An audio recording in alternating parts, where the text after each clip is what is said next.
আশা করছি আজকের এপিসোড আপনাদের অনেক ভালো লাগবে। বেশি কথা না বলে সবার আগে চলে যাব আজকের প্রথম ঘটনায়। আসসালামু আলাইকুম রাসেল ভাই, আসসালামু আলাইকুম লিসেনার্স, আশা করি সবাই ভালো আছেন। এবারের ঘটনাটি সত্যি বেশ অদ্ভুত এবং এরকম ঘটনা আমি এর আগে কখনোই শুনি নাই। এই স্টোরিটি সরাসরি একটি জিনের কাছ থেকে অনুমতি নিয়ে শেয়ার করা হচ্ছে। আপনারা স্টোরিটি পুরোপুরি শোনার পরে আমার এই কথার মর্মার্থ বুঝতে পারবেন। তো কথা না বাড়িয়ে সরাসরি চলে যাচ্ছি মূল ঘটনায়। ঘটনাটির সময়কাল 2013 সাল। 2013 সালের কোনো এক সন্ধ্যার পর এই ঘটনাটি ঘটে। ঘটনাটি যার সাথে ঘটে তিনি একটি মসজিদের ইমামতি করতেন। তার বয়স ছিল 22 থেকে 23 বছর।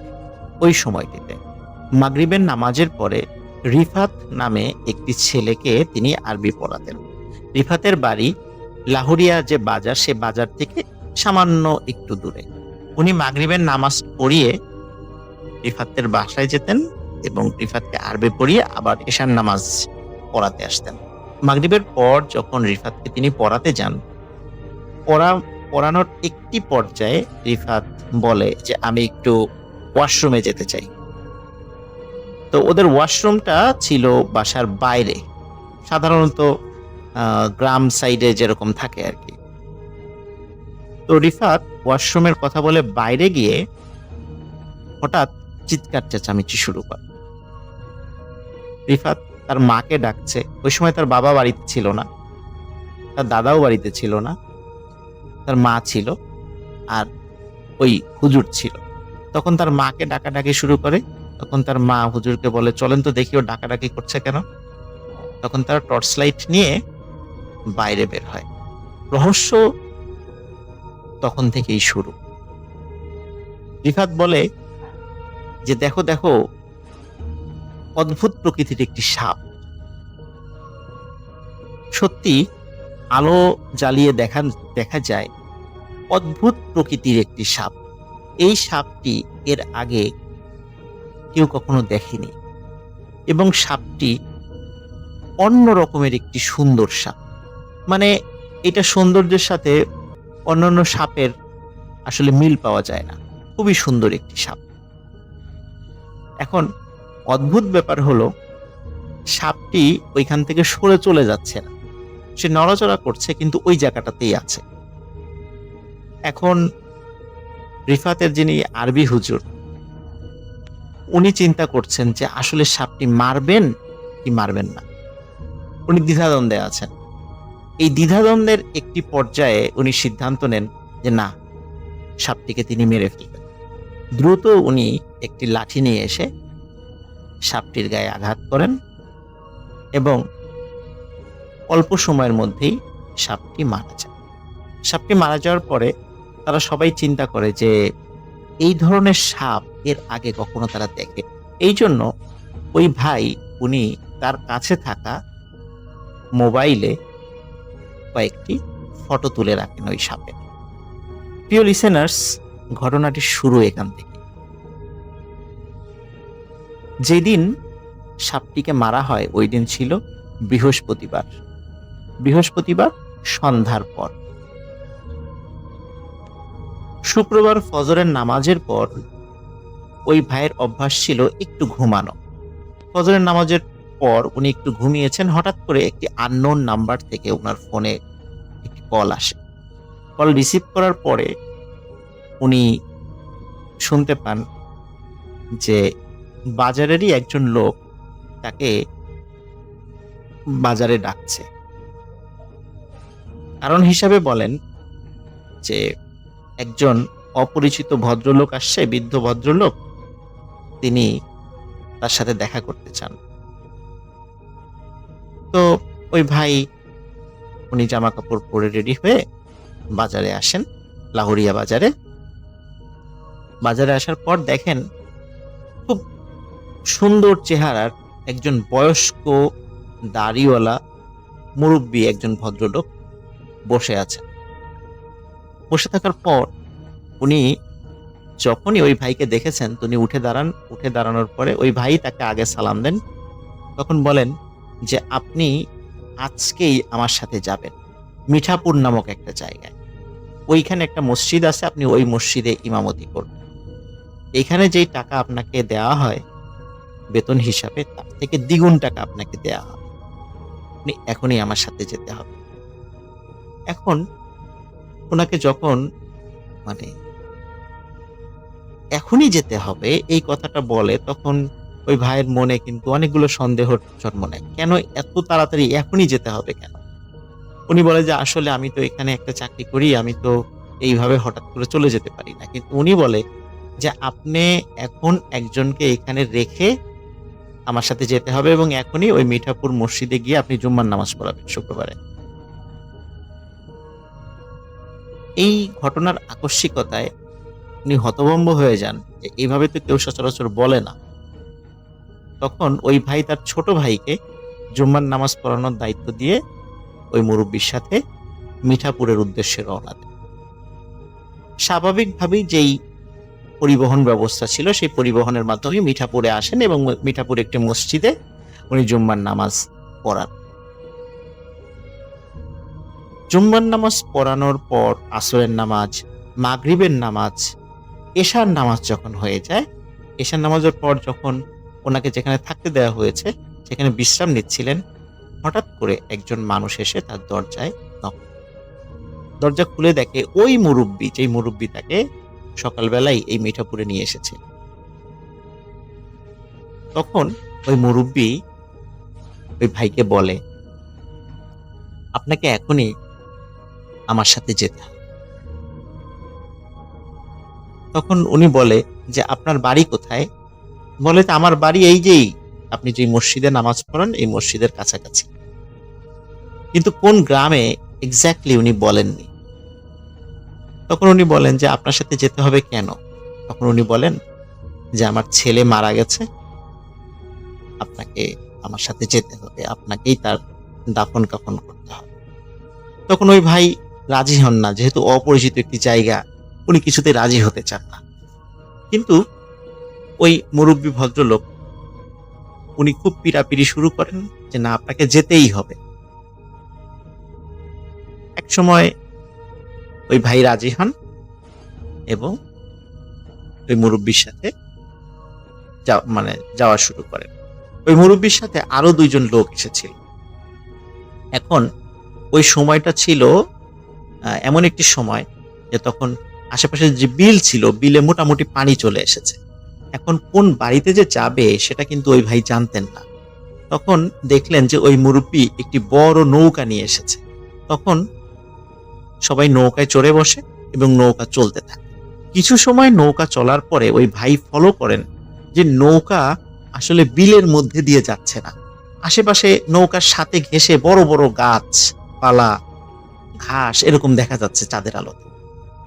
উনি আরো ভালো করে খেয়াল করেন নৌকা পানির উপর দিয়ে চলছে না, নৌকা মাটির উপর দিয়ে চলছে এবং অনেকটা ভেসে ভেসে চলছে। যখনই উনি এইটা দেখেন তখনই মারাত্মক ভয় পেয়ে যান।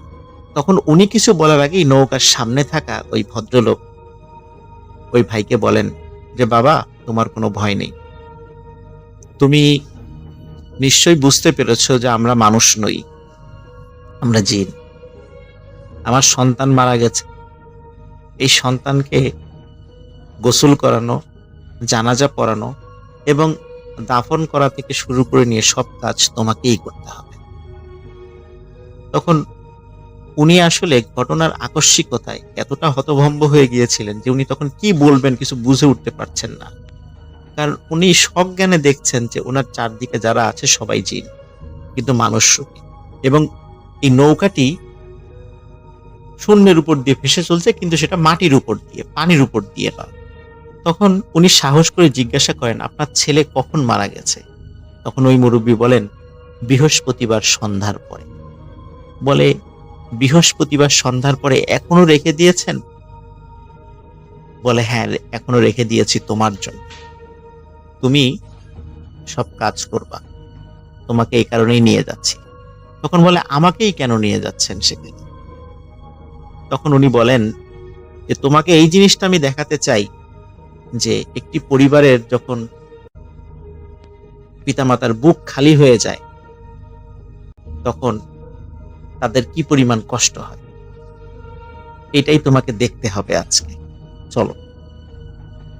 তো উনি প্রচন্ড ভয় পেতে থাকেন, কিন্তু ওই মুরব্বী ওই ভাইকে অভয় দিতে থাকেন যে তোমার কোনো ভয় নেই, তোমাকে আমি যেভাবে নিয়ে এসেছি আবার এভাবেই সুস্থ শরীরে তোমাকে পৌঁছে দেয়া আমার দায়িত্ব, তুমি ভয় পেও না। এবং এত সুন্দর ব্যবহার করেন ওনার সাথে যে উনি রীতিমতো অবাক হয়ে যান।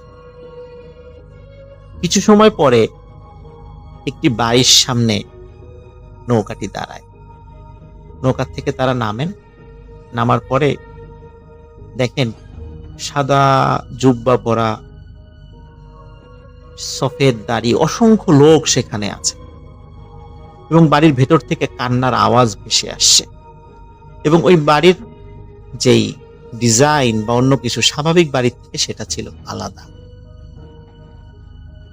তখন ওই মুরব্বী তাকে বলেন, বাবা তুমি ভয় পেও না, এই পাশেই আমার ছেলের লাশ রাখা আছে, লাশে পচন ধরে যাবে, তুমি তাড়াতাড়ি তাকে গোসল করো। উনি ওই লাশের গোসল করাতে গিয়ে অজ্ঞান হয়ে যান, টোটালি সেন্সলেস হয়ে যান। আমরা সাধারণত প্যারানর্মাল যেই গল্পগুলো করে থাকি, লিসেনার আপনারা খেয়াল করবেন যে আমরা বলি যে এই ঘটনা দেখে সে অজ্ঞান হয়ে গেছে, চোখ খুলে দেখে সে তার বাড়িতে, তখন সবাইকে ঘটনা খুলে বলে। আসলে উনি অজ্ঞান হয়ে যাওয়ার পরে যখন জ্ঞান ফেরে তখনও দেখে ওনার চারিদিকে জিন। উনি যেখানে এসেছেন সেখানকার লোকজন চারদিকে দাঁড়িয়ে আছে। উনি সেন্সলেস থেকে যখন আবার সেন্সে আসেন, আবার এই লাশের গোসল দেয়, গোসল দেওয়ার পরে জানাজা হবে, জানাজা পড়ানোর দায়িত্বও পড়ে ওই ভাইয়ের। উনি আবারও জানাজা পড়াতে গিয়ে সেন্সলেস হয়ে যান, ওই জিনেরাই তার জ্ঞান ফেরায়। জ্ঞান ফেরার পরে উনি জানাজা পড়ান, তাকে দাফনও করা হয়। উনি মোট 3 বার এই সেন্সলেস হয়ে গিয়েছিলেন। জানাজা থেকে শুরু করে নিয়ে সব কাজ শেষ হয়ে যাবার পর ওই লোক, মানে ওই জিন ভদ্রলোক, তাকে আবার বাড়িতে পৌঁছে দেওয়ার ব্যবস্থা করেন। বাড়িতে পৌঁছে দেওয়ার আগে উনি ওই ভাইকে একটু উপদেশ দেন। তিনি বলেন যে বাবা, তুমি তো আমার অনেক বড় ক্ষতি করে ফেলেছ, নিশ্চয়ই তুমি দেখতে পেয়েছো যে আমার স্ত্রী কিভাবে কান্নাকাটি করছিল, সেই শব্দ তুমি শুনেছ। তোমার কাছে একটি বিনীত অনুরোধ থাকবে, কখনোই রাতের বেলা হঠাৎ করে সাপ বলে কোনো কথা নয়, কোনো প্রাণীর গায়েও অকারণে আঘাত করো না, সে যদি তোমার ক্ষতি না করে। আর সাপ রাতের বেলা মারার ক্ষেত্রে অবশ্যই সতর্ক থাকবা, তা না হলে আমার মতো এমন অনেক জিনের বুক খালি হয়ে যাবে। এই পরামর্শ দিয়ে তিনি আবার 2 জন জিনকে বলেন যে তাকে পৌঁছে দিয়ে আসতে। একই রকম ভাবে তার মসজিদের কাছে এসে তারা পৌঁছে দেয়। পৌঁছে দেওয়ার সাথে সাথে উনি দৌড়ে মসজিদের ভিতরে ঢোকার চেষ্টা করছিলেন, কিন্তু মসজিদের মানে মেইন কম্পাউন্ডে আসার আগে একটু কাদা ছিল, কাদার মধ্যে উনি পড়ে যান। পড়ে যাওয়ার সময় মানে পড়ে গিয়ে আবার উনি সেন্সলেস হয়ে যান। ফজরের সময় যখন মুসল্লিরা নামাজ পড়তে আসে তখন দেখে যে উনি এইভাবে পড়ে আছেন। তখন তারা তাকে জ্ঞান ফেরায়, জিজ্ঞেস করে কি হয়েছে, কিন্তু এই ঘটনাটি ওই জিন কাউকে বলতে নিষেধ করেছিলেন, যার কারণে উনি এটি তাদেরকে বলার সাহস করেননি। বলে যে ফজরের সময় আজান দেওয়ার জন্য উনি উঠেছিলেন, কিন্তু পা পিছলে পড়ে গিয়ে সেন্সলেস হয়ে গিয়েছিলেন। তো এই বিষয়টি বলে তিনি সবাইকে এড়িয়ে যান, সবার এই প্রশ্নকে উনি অ্যাভয়েড করেন এইভাবে বলে। যাই হোক, এরপর থেকে ওনার সাথে মাঝে মাঝেই ওই জিনের দেখা হতো। উনি যখন তাহাজ্জুদের নামাজ পড়তেন মসজিদের মধ্যে, তখন ওই জিন আসতো। ওই জিন এসে তার সাথে কথা বলতো এবং ওই জিন আসার পরে তাকে বলে, মানে ওই ভাইকে বলে যে আমার সন্তান তো মারা গেছে, তোমাকে আমি ক্ষমা করে দিয়েছি, তুমি আমার সন্তানের মতো, কারণ আমার সন্তান নেককার ছিল, আর তুমিও নামাজ রোজা করো, তোমাকে খুব ভালো লেগেছে, তোমাকে ক্ষমা করে দিয়েছি, আমি তোমাকে আমার সন্তানের মতো হিসাবে দেখব, তোমার যখন যেই সমস্যা তুমি পড়বে আমাকে বলো, আমি চেষ্টা করব আল্লাহর ইচ্ছায় যদি পারি সমাধান করার জন্য।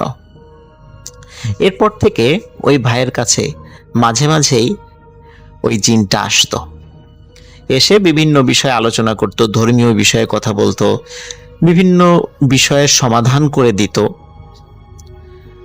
এমনকি ওই ভাইয়ের পেছনে ওই জিন অনেক সময় সালাত আদায় করতেন। গত রোজার ঈদের নামাজের সময়ও ওই ভাইয়ের পেছনে উনি সালাত আদায় করেছেন। এটা অন্য কেউ দেখেনি, উনি দেখেছেন। প্রিয় লিসেনার্স, এই যে ঘটনাটি ঘটেছে এবং ওই জিন ওনার কাছে যে আসে, এটা কিন্তু এখনো চলমান আছে। আলামিন ভাই যখন এই বিষয়টি ওনার সাথে কোনো একটা বিষয়ে, প্যারানরমাল বিষয়ে কথা হচ্ছিল, তখন এই বিষয়টি আলামিন ভাইকে উনি বলেন, তবে আমার কাছে এই স্টোরিটি শেয়ার করতে চাইলেন। তখন ওই ভাই বলেছিলেন যে তাহলে ওনার কাছ থেকে অনুমতি নিতে হবে, তাছাড়া এই গল্পটি বলা যাবে না। তখন ওই জিনটি যখন তার সাথে আবার দেখা করতে আসে, এই গল্পটি প্রচার করার জন্য অনুমতি চান, শুধু ওই ভাইয়ের নাম প্রকাশ না করার শর্তে গল্পটি বলতে বলে। কারণ এই গল্পের মধ্যে একটি মোরালস রয়েছে, সেটা হচ্ছে রাতের বেলা হঠাৎ করে কোনো প্রাণীকে আঘাত করে মেরে ফেলা যাবে না, বা অকারণে কোনো প্রাণীকে আঘাত করা যাবে না। এটাই এই গল্পের ছিল মোরালস, এবং এই শর্তে এই গল্পটি শেয়ার করার অনুমতি পাওয়া যায়। প্রিয় লিসেনার্স, এখনো কিন্তু ওই ভাইয়ের সাথে ওই জিনের দেখা হয়, কথা হয়। আসসালামু আলাইকুম। আমি আবির মাহমুদ। আমার বাড়ি গাজীপুরে। প্রতিবেশী কাকার থেকে তার একটা অভিজ্ঞতার কথা শুনেছিলাম। হারহিম করা ভয়ানক না হলেও ঘটনাটা আমার কাছে সম্পূর্ণ বাস্তব মনে হয়েছে। উনি সে সময় খালার বাড়িতে থেকে পড়াশোনা করতেন। ঘটনাটা উনি আমাকে যেভাবে বলেছিলেন আমি সেভাবেই বলার চেষ্টা করছি। একদিন এক রাস্তায় দুপুরে হাঁটছিলাম। আমার কয়েক গজ সামনে একটা মেয়ে অথবা মহিলা বোরকা পরিহিত হেঁটে যাচ্ছিল। ও কোনো এক কারণে বারবার পেছনে ফিরে আমাকে দেখছিল। মনে হচ্ছিল মেয়েটা বা মহিলাটা একটা বেশ অস্বস্তিতে আছে। হঠাৎ রাস্তার ডান দিকে একটা বাড়ি থেকে আওয়াজ আসলো। নির্লজ্জ, কতবার বারণ করেছি, তারপরে ওই রাস্তা দিয়ে আসবে।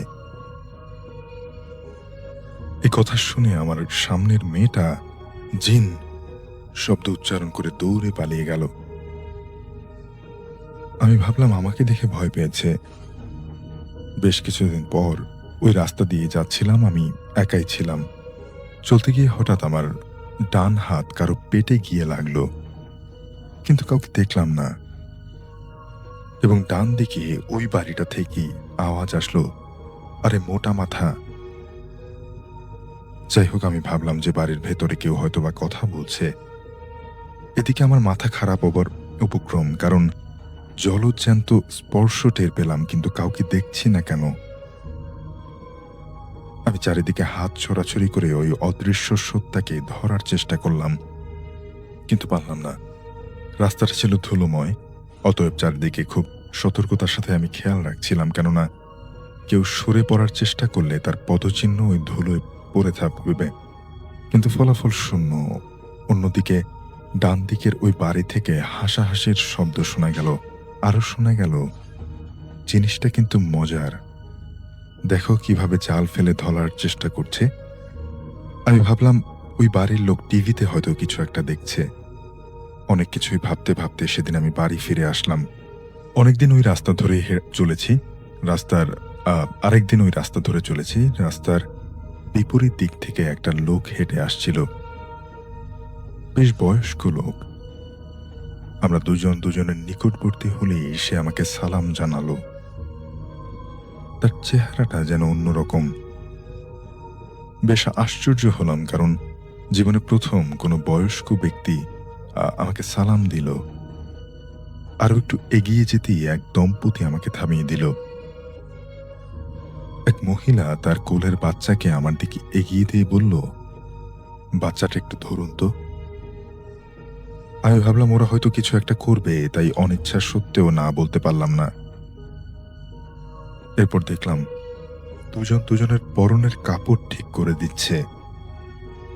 আর তখন ওদের প্রতি আমি আর একটু মনোযোগ দিতেই দেখলাম পুরুষ লোকটার চেহারা বেশ দানবীয়, বিশেষ করে অনেকটা লম্বা গঠনের, এবং তার মুখমণ্ডল ভ্রুযুগল দানবীয় ছিল।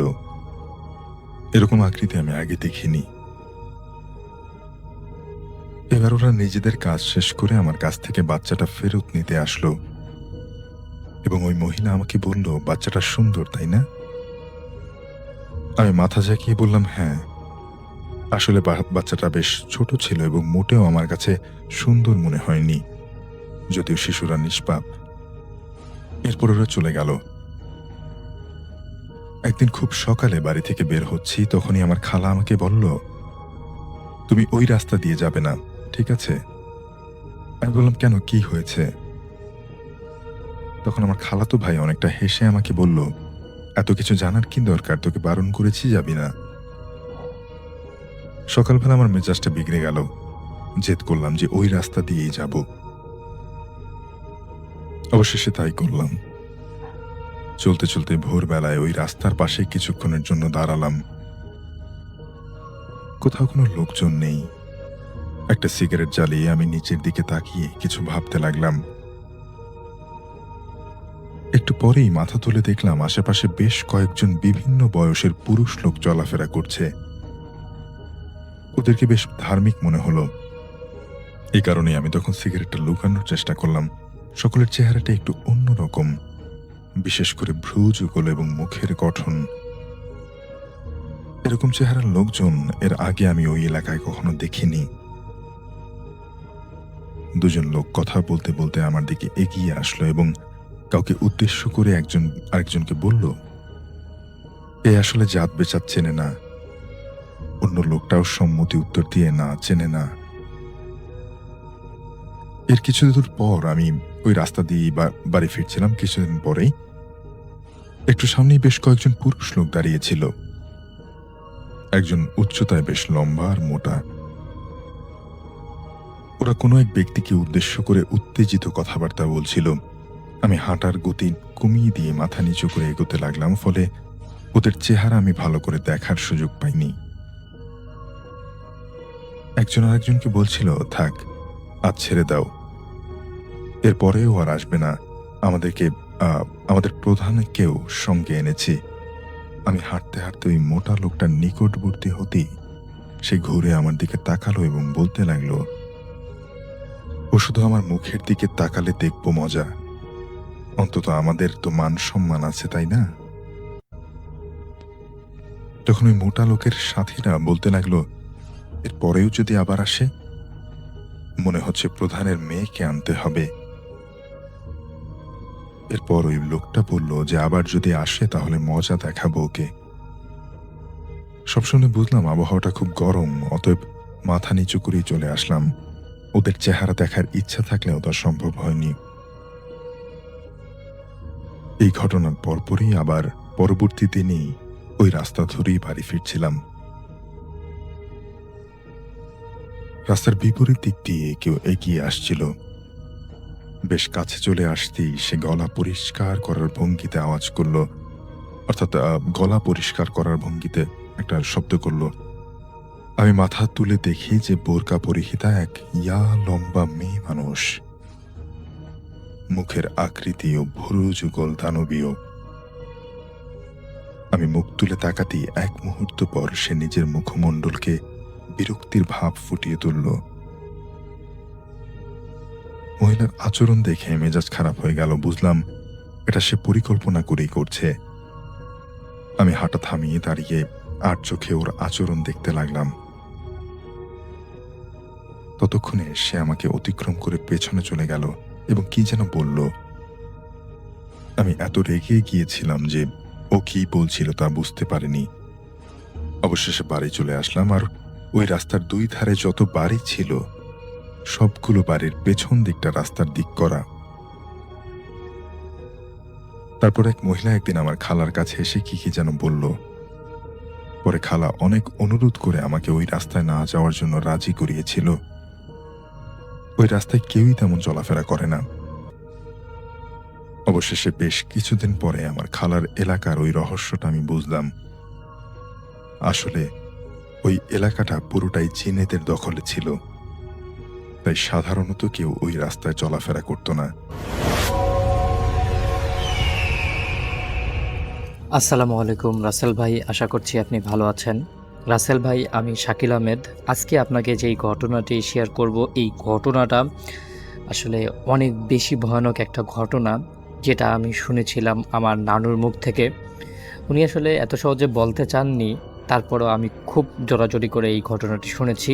তো রাসেল ভাই, আশা করছি যে এই ঘটনাটি আপনার কাছে ভালো লাগবে। যেই এলাকার ঘটনা বলছি, সেই এলাকাটার নাম আসলে উল্লেখ করা যাচ্ছে না, এবং এই ঘটনাটা আসলে কতদিন আগের সেটাও আমার নানু ঠিক বলতে পারেন না। যাই হোক রাসেল ভাই, কোনো কথা না বাড়িয়ে সরাসরি আমি ঘটনায় চলে যাচ্ছি। ঘটনাটা যাকে কেন্দ্র করে, তার নাম হচ্ছেন মাওলানা আব্দুল কাদির, এবং যেই এলাকা, এবং সেই এলাকার আমি একটি ছদ্মনাম ব্যবহার করছি, দক্ষিণ পাড়া। আর এই দক্ষিণ পাড়া গ্রামের চারদিকে ধানক্ষেত, বাঁশঝাড়, পুরনো আমের বাগান, বটগাছ। এই গ্রামটাতে সব কিছুই ছিল, বাজার, পথ ঘাট সব কিছুই ছিল। কিন্তু এই গ্রামের একটা ভয়ানক জায়গা ছিল, আর সেই জায়গাটা হচ্ছে পুরনো কবরস্থান। কবরস্থানের পাশে মানে নদী চলে এসেছে, এই জন্য এই কবরস্থানটাকে এখন ব্যবহার করা হয় না। এই কবরস্থানটার পরিবর্তে অন্য একটা কবরস্থান মানে এলাকার মানুষ তৈরি করেছে। কিন্তু এই কবরস্থানের পাশে একটা ভাঙ্গা মসজিদ আছে, যেই মসজিদটারও একটা অন্য মসজিদ করা হয়েছে, কিন্তু এই মসজিদটাকে মানে না ভেঙে শুধুমাত্র অক্তীয় নামাজ সেখানে পড়া হয়। যাই হোক, এই যে পুরাতন মসজিদ, পুরাতন কবরস্থান, পাশেই নদী, এই সব কিছু মিলে এই জায়গাটা সেই গ্রামের সব থেকে হন্টেড একটা জায়গায় পরিণত হয়। গ্রামের বৃদ্ধরা বলতো, ওই জায়গায় মানুষের পাশাপাশি অদৃশ্য এক জাতির বসতি আছে, যারা সেই জায়গাতে আছে প্রায় 200 বছরের বেশি সময় ধরে। কিন্তু কেউ এসব একদমই বিশ্বাস করতো না। আর যেই রাতের ঘটনা বলছি, সেই রাতে আমি প্রথমেই যেই হুজুরের কথা বলেছি, মাওলানা আব্দুল কাদির ঘুমিয়েছিলেন। হঠাৎ করেই তার দরজায় প্রচণ্ড রকমের একটা শব্দ হয়, কেউ যেন তাকে খুব তাড়াহুড়ো করে ডাকছে। হুজুর তাড়াতাড়ি করে উঠে দরজা খুললেন এবং দেখলেন বাহিরে 3 জন মানুষ দাঁড়িয়ে আছে। তাদের মুখ ভয়ে ফ্যাকাশে হয়ে আছে, দেখতে বেশ খানিকটা অদ্ভুত লাগছে তাদের। যাই হোক, হুজুর কোনো কিছু বলার আগেই সেই 3 জনের মধ্যে একজন বললেন, হুজুর একটু তাড়াতাড়ি চলেন, একজন মারা গেছে, তার জানাজা পড়াতে হবে। সে শেষ বিদায়ের সময় বলে গেছে আপনিই যেন তার জানাজাটা পড়ান। এরপর হুজুর এই কথাগুলো শুনে বেশ খানিকটা অবাক হয়ে যান। উনি ভাবেন, এত রাত্রে জানাজা পড়াতে হবে, তাও আবার লোকগুলোকে তিনি ভালোভাবে চেনেন না। এরপর উনি বলেন যে এত রাতে কোথায় জানাজা, বুঝলাম না তো কিছু, দিনের বেলা তো কেউ মারা গেছে এরকম তো কিছু শুনিনি। যাই হোক, সেইখানে যে একটা লোক ছিল, মানে 3 জনের মধ্যে একজন বলল, কবরস্থানের পশ্চিম দিকে একটা মানে গ্রাম আছে, আপনি হয়তো চেনেন, সেই গ্রামেরই। তখন হুজুর বললেন যে এখানে তো যাইতে অনেক সময় লাগবে, আমি একটু উজু এবং কোরআন শরীফটা সাথে নিয়ে নেই। তখন সেই 3 জন লোক বলল, ঠিক আছে হুজুর, আপনি আপনার সময় নিন, আমরা বাইরে অপেক্ষা করছি। হুজুর এত রাত্রে আর কি তাদেরকে ভিতরে ডাকলেন না। যাই হোক, হুজুর গোসল উজু করে সেই যে লোক ছিল সেই লোকদের সঙ্গে রওনা হলেন। কিছু দূর যাওয়ার পর হুজুর অদ্ভুত রকমের একটা বিষয় লক্ষ্য করলেন। তারা তিনজন যে হাঁটছে, সেই মানে হাঁটার শব্দ হুজুর ঠিকঠাক পাচ্ছে না। যেমন হাঁটলে পায়ের একটা শব্দ হয়, সেই শব্দটা হুজুর পাচ্ছেন না। এরপর হুজুর হঠাৎ করেই মানে থেমে গেলেন এবং বললেন, তোমরা কি জুতা খুলে হাঁটছো নাকি তোমরা একদম নিমশিম হয়ে হাঁটছো? তখন লোকগুলো একদমই চুপ করে দাঁড়িয়ে পড়লেন এবং পিছন থেকে একজন বললেন, হুজুর, আজ রাতে বেশি প্রশ্ন করবেন না, আপনাকে তাড়াতাড়ি যেতে হবে। আপনি এইসব কিছু প্রশ্ন করে সময় নষ্ট করবেন না। যাই হোক, হুজুরের বুকের ভিতর একটা ধুকপুক শুরু হলো। তবুও যেহেতু তিনজন মানুষ আছে, তবুও তার তো ভয় পাওয়ার কিছু নেই। তিনি ধীরে ধীরে এগোতে লাগলেন। প্রায় আধা ঘন্টার পর তারা গ্রামের একদম শেষ মাথায় পৌঁছলেন এবং দেখলেন সেখানে একটি পুরনো মাটির বাড়ি আছে। বাড়িটার সামনে অনেক মানুষ দাঁড়িয়ে আছে, কিন্তু আশ্চর্যজনক বিষয় হচ্ছে এখানকার কেউ কথা বলছে না, কেউ কান্নাকাটি করছে না, সবাই একদম চুপচাপভাবে দাঁড়িয়ে আছে। এবং তিনি দেখেন বাড়ির উঠোনে একটা সাদা কাপড়ে লাশ ঢাকা আছে একটা খাটিয়ারির মধ্যে। হুজুর একদমই কাছে গেলেন এবং হুজুর ওই মানে বললেন যে, মৃত ব্যক্তি কে এবং মৃত ব্যক্তির আত্মীয় এখানে কেউ আছেন কিনা, একটু সামনে আসুন। তখন একজন বৃদ্ধ, একদমই বৃদ্ধ, সামনে আসলেন এবং বললেন, হুজুর, আমার ছেলে মারা গেছে। তখন হুজুর জিজ্ঞেস করলেন, আপনার ছেলের কি হয়েছিল, বয়স কত? কিন্তু ওই লোক অন্য কিছু উত্তর না দিয়ে শুধু বললেন 25 বছর। তখন হুজুর বললেন, আমি কি লাশটাকে একটু দেখতে মানে দেখবো নাকি? আমি লাশটাকে একটু দেখতে চাই আর কি। হুজুর এরকম আর কি একটা আবদার করলেন। তখন বৃদ্ধ সঙ্গে সঙ্গে বললেন, হুজুর, মুখ দেখবেন না, মুখ দেখলে আপনি ভয় পেয়ে যাবেন, লাশটা অনেক দুর্ঘটনায় মারা গিয়েছে। তখন হুজুর অবাক হয়ে গেল যে, না, এটা তো হয় না, আমাকে তো দেখতে হবে আসলে কে মারা গেছে, আমি চিনি কি না, ছেলে নাকি মেয়ে, আমাকে তো দেখতে হবে। তখন সেই বৃদ্ধ কাঁপা কাঁপা গলায় বলল, হুজুর, ও মানুষ ছিল না।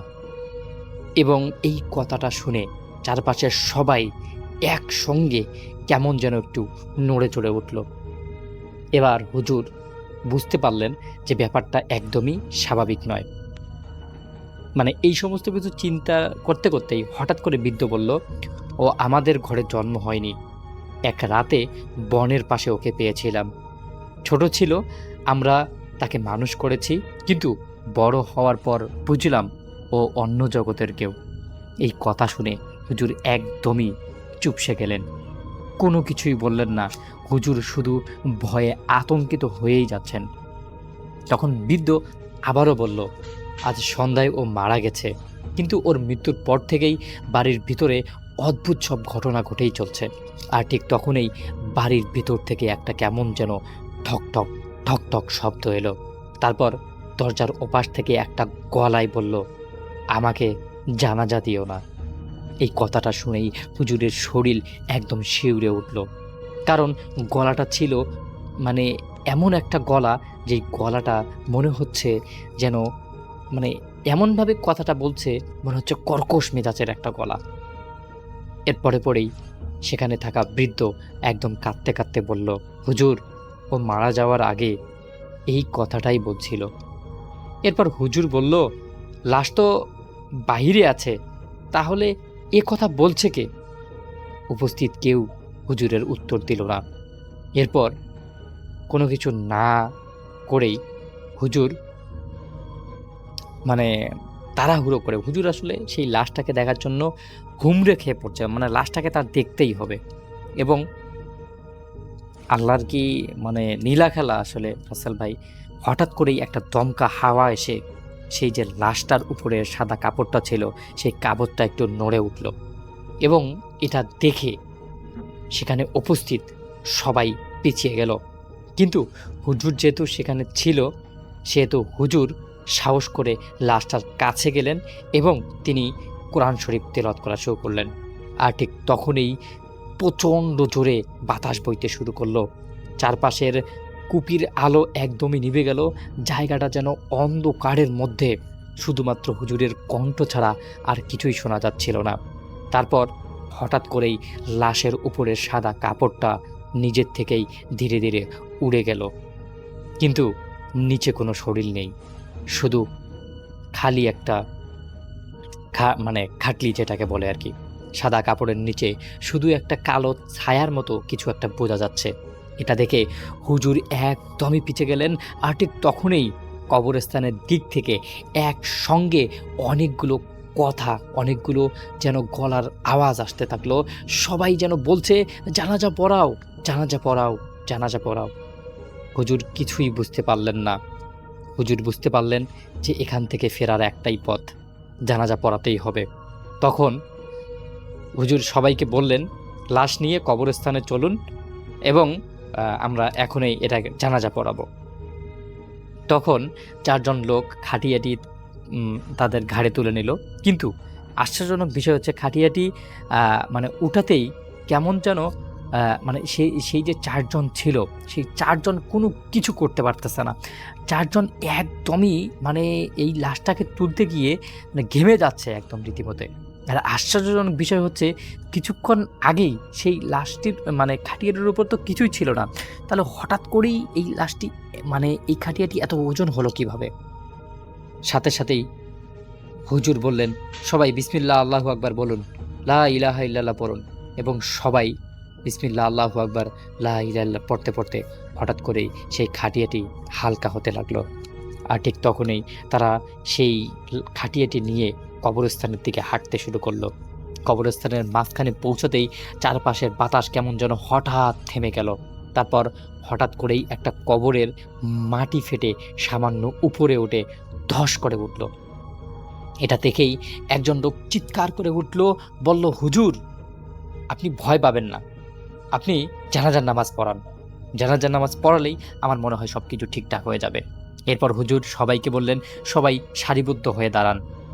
এরপর সবাই সারিবদ্ধ হয়ে দাঁড়ানোর পর হুজুর একদম সামনে চলে গেলেন এবং যেই লাশের খাটিয়াটি ছিল সেই খাটিয়ার একদম মাঝখান বরাবর দাঁড়ালেন। ঠিক তখনই খাটিয়ার উপরে সাদা কাপড়ের নিচ থেকে একটা গলা ভেসে আসলো। হুজুর একদমই থেমে গেলেন এবং সেই কণ্ঠটা ঠিক এরকম, আল্লাহর হুকুম যেখানে নির্ধারিত সেখানে আপনি কি করছেন? এই কথাটা শুনেই হুজুর একদমই নিস্তব্ধ হয়ে গেলেন, কোনো কিছুই বললেন না। হুজুর একদম মানে ভয়ে কাঁপনি কাঁপনি শুরু করলেন। আর ঠিক তখনই সামনে থেকে আর একটা শব্দ আসলো, ঠিক এরকম যে, হুজুর আপনি কি আমাকে দাফন করে ফেলবেন? তখন হুজুর ভয়ে ভয়ে উত্তর দিলেন, আল্লাহর হুকুম যেখানে তোমার জন্য নির্ধারিত সেখানে আমাদের করার কিছু নেই। তারপর একদমই নীরবতা সব কিছু। এরপরেই উত্তর এলো, এই মাটির নিচে তো আমার জায়গা নেই হুজুর। তখন হুজুর বললেন, তাহলে তোমার জায়গা কোথায় হবে? আর ঠিক সঙ্গে সঙ্গেই কবরস্থানের একেবারে শেষ প্রান্তে পুরনো একটি বটগাছ প্রচণ্ডভাবে কেঁপে উঠল। তার নিচের মাটি ধীরে ধীরে ফেটে একটা গভীর গর্ত দেখা গেল এবং এটা দেখে সবাই আতঙ্কিত হয়ে গেল। তারপর সবাই সেই গর্তর ভিতর থেকে দেখলো অনেকগুলো ফিসফিসে আওয়াজ আসতেছে। আর আওয়াজগুলো ঠিক এরকম, ওকে এখানে দাও, আমাদের কাছে, ওই আমাদের কাছেই থাকবে। এরপর হুজুর বুঝলেন মৃত ছেলেটাকে ঘিরে মানুষের চেয়েও বড় কোনো রহস্য রয়েছে। তখন তিনি সবাইকে বললেন, কেউ পিছনে তাকাবেন না। এরপর হুজুর জানাজা শুরু করলেন। প্রথম তাকবীর, সব কিছু শান্ত হয়ে গেল। দ্বিতীয় তাকবীর, বটগাছের গাছপালাগুলো নড়তে শুরু করলো এবং সাথে সাথেই তৃতীয় তাকবীর দিলেন। কবরস্থানের এর আশেপাশের চারদিকের মানুষ কেমন যেন ঘুরতেছে, এরকম শব্দ শোনা যাচ্ছে তখন। এর পরে পরেই হুজুর চতুর্থ তাকবীর দিলেন। আর তখনই হুজুর দেখলেন সামনে থাকা খাটিয়াটি যে ছিল সেই খাটিয়াটির ওপরের কাপড়টা আবারও উড়ে গেল। সবাই চোখ বদ্ধ করে ফেলল। আর ঠিক তখনই হুজুর চোখ খুলে দেখলেন খাটিয়াটি একদম খালি হয়ে পড়ে আছে, কিন্তু মাটির ওপরে একটা কালো রঙের ছায়া দাঁড়িয়ে আছে। ছায়াটার কোনো শরীর নেই, শুধু মাথার মতো একটা অংশ খাটিয়াটির উপর পড়ে আছে। তখন হুজুর অনেক ভয় ভয় করে বললেন, তুমি কে? কোনো উত্তর এলো না। এরপর হুজুর আবারও বললেন, তুমি কে? তখন ছায়াটা উত্তর দিল, যাকে তোমরা মানুষ ভেবেছিলে আমি সে, আমি তার ছেলে। এটা শুনেই একদম হুজুরের শরীর ঠান্ডা হয়ে গেল এবং হুজুর দেখতে পারল তার পিছনে কেউ নেই। এতক্ষণ থেকে যতগুলো মানুষ ছিল, এতক্ষণ থেকে এত মানুষ সেখানে উপস্থিত ছিল, এখন কাউকে হুজুর দেখতে পারতেছিল না। আর তার সামনে যেই খাটিয়াটি ছিল, সেই খাটিয়াটিও কেমন যেন আস্তে আস্তে মলিন হয়ে যাচ্ছে। এই সব কিছু দেখে হুজুর আর নিজেকে কন্ট্রোল করতে পারল না, থপ করে তিনি মাটিতেই পড়ে গেলেন। এবং সাধারণত ঘটনাগুলোতে দেখা যায় যে মানে এরকম অবস্থাতে মানুষের ঘুম ভেঙে যায় বা মানুষের কোনো কিছু হয়, কিন্তু রাসেল ভাই ওই হুজুর যে ছিল, সেই হুজুর ঘুম থেকে উঠেই দেখতে পারেন যে উনি মসজিদের মধ্যে, মানে উনি যেই মসজিদে নামাজ পড়ান আর কি, সেই মসজিদের মধ্যে উনি শুয়ে আছেন। এটা দেখে উনি বেশ খানিকটা অবাক হয়ে যান এবং উঠেই তিনি দেখেন যে নামাজের সময় হয়ে গেছে। তখন তিনি কোনো কিছু চিন্তা না করে সর্বপ্রথম মসজিদের যে কল ছিল, মানে টিউবওয়েল ছিল, সেখান থেকে উজু করে উনি আজান দেন এবং তারপরে নামাজ পড়ান। নামাজ পড়ার পর ওনার গত রাত্রের ঘটনা একদম স্পষ্টভাবে উনি বুঝতে পারেন। এরপর সেই হুজুর ওনার উস্তাদের সঙ্গে দেখা করেন। উস্তাদকে ওনার যে ঘটনাটা ছিল, সম্পূর্ণ ঘটনাটা যখন বর্ণনা করেন, তখন ওনার উস্তাদ ওনাকে বলেন যে, আব্দুল কাদের, তুমি তো অনেক ভালো মাওলানা, হয়তো কোনো জিন বা কোনো জিনের আত্মা তোমাকে পছন্দ করত, এজন্য হয়তো তোমার দ্বারাই সে জানাজাটা করিয়ে নিয়েছে। তুমি তো জানোই জিন এবং মানুষের হিসাব নেওয়া হবে। সাধারণত জিনের জানাজা জিনেরাই পড়ায়, কিন্তু কোনো কারণে হয়তো সেই জিনটা তোমার কাছ থেকেই জানাজাটা চেয়েছিল। যাই হোক, এটা নিয়ে তোমার কোনো মানে টেনশন করার বা ভয় পাওয়ার কিছু নেই। তোমার সাথে তারা তেমন কোনো কিছুই করবে না, তুমি তোমার মতোই চলতে থাকো। তারপর থেকে এখন পর্যন্ত আব্দুল কাদের মাওলানা জীবিত আছেন ফেসল ভাই, কিন্তু আসলে ওনার পরিচয়টা দেওয়া যাচ্ছে না। যদি ঘটনাটা ভালো লাগে অবশ্যই ঘটনাটা শেয়ার করবেন। আমার নাম বিথি আক্তার, আমি মাগুরা জেলার বলিদিয়া গ্রামে থাকি। আজ আমি যে ঘটনাটি আপনাদের সাথে শেয়ার করছি সেটি সত্যি ভয়ঙ্কর এবং অবিশ্বাস্য একটি ঘটনা। এখন আর দেরি না করে আমি ঘটনার আসল বর্ণনায় চলে যাই। ঠিক যেভাবে আমার দুলাভাই তার বন্ধু রতন ভাইয়ের কাছ থেকে শুনেছিলেন, সেভাবে আপনাকে বলছেন রতন ভাইয়া, বন্ধু তুমি তো জানো আমি এগ্রিকালচার অফিসার হিসেবে কাজ করি। আমার কাজ মাঠে যাওয়া আর কৃষকদের ফসলাদি সম্পর্কে তাদেরকে বুঝিয়ে বলা, কিভাবে ফসলের যত্ন নেবে, কিভাবে পোকামাকড়ের উপদ্রব থেকে ফসল বাঁচাবে, লাভবান হবে। ওর সাথে এই কাজের দরুন এক অস্বাভাবিক ঘটনা ঘটে। তখন সময়টা ছিল 2019 সাল। একদিন আমার কাজের একটু বেশি চাপ পড়লো। 7টা ফসলি জমি ভিজিট করতে যেতে হবে আমাকে। আমি আমার ভিজিটটা দুপুর 2টার সময় থেকে শুরু করি আর জমি দেখতে দেখতে সন্ধ্যা হয়ে যায়। সময়টা ছিল হালকা শীতের। সারাদিন হাঁটতে হাঁটতে আমি প্রচুর ক্লান্ত হয়ে গিয়েছিলাম, কারণ ফসলের জমির মধ্যে চাইলেও গাড়ি বা বাইক আনা সম্ভব নয়, এতে করে ফসল নষ্ট হয়ে যায়।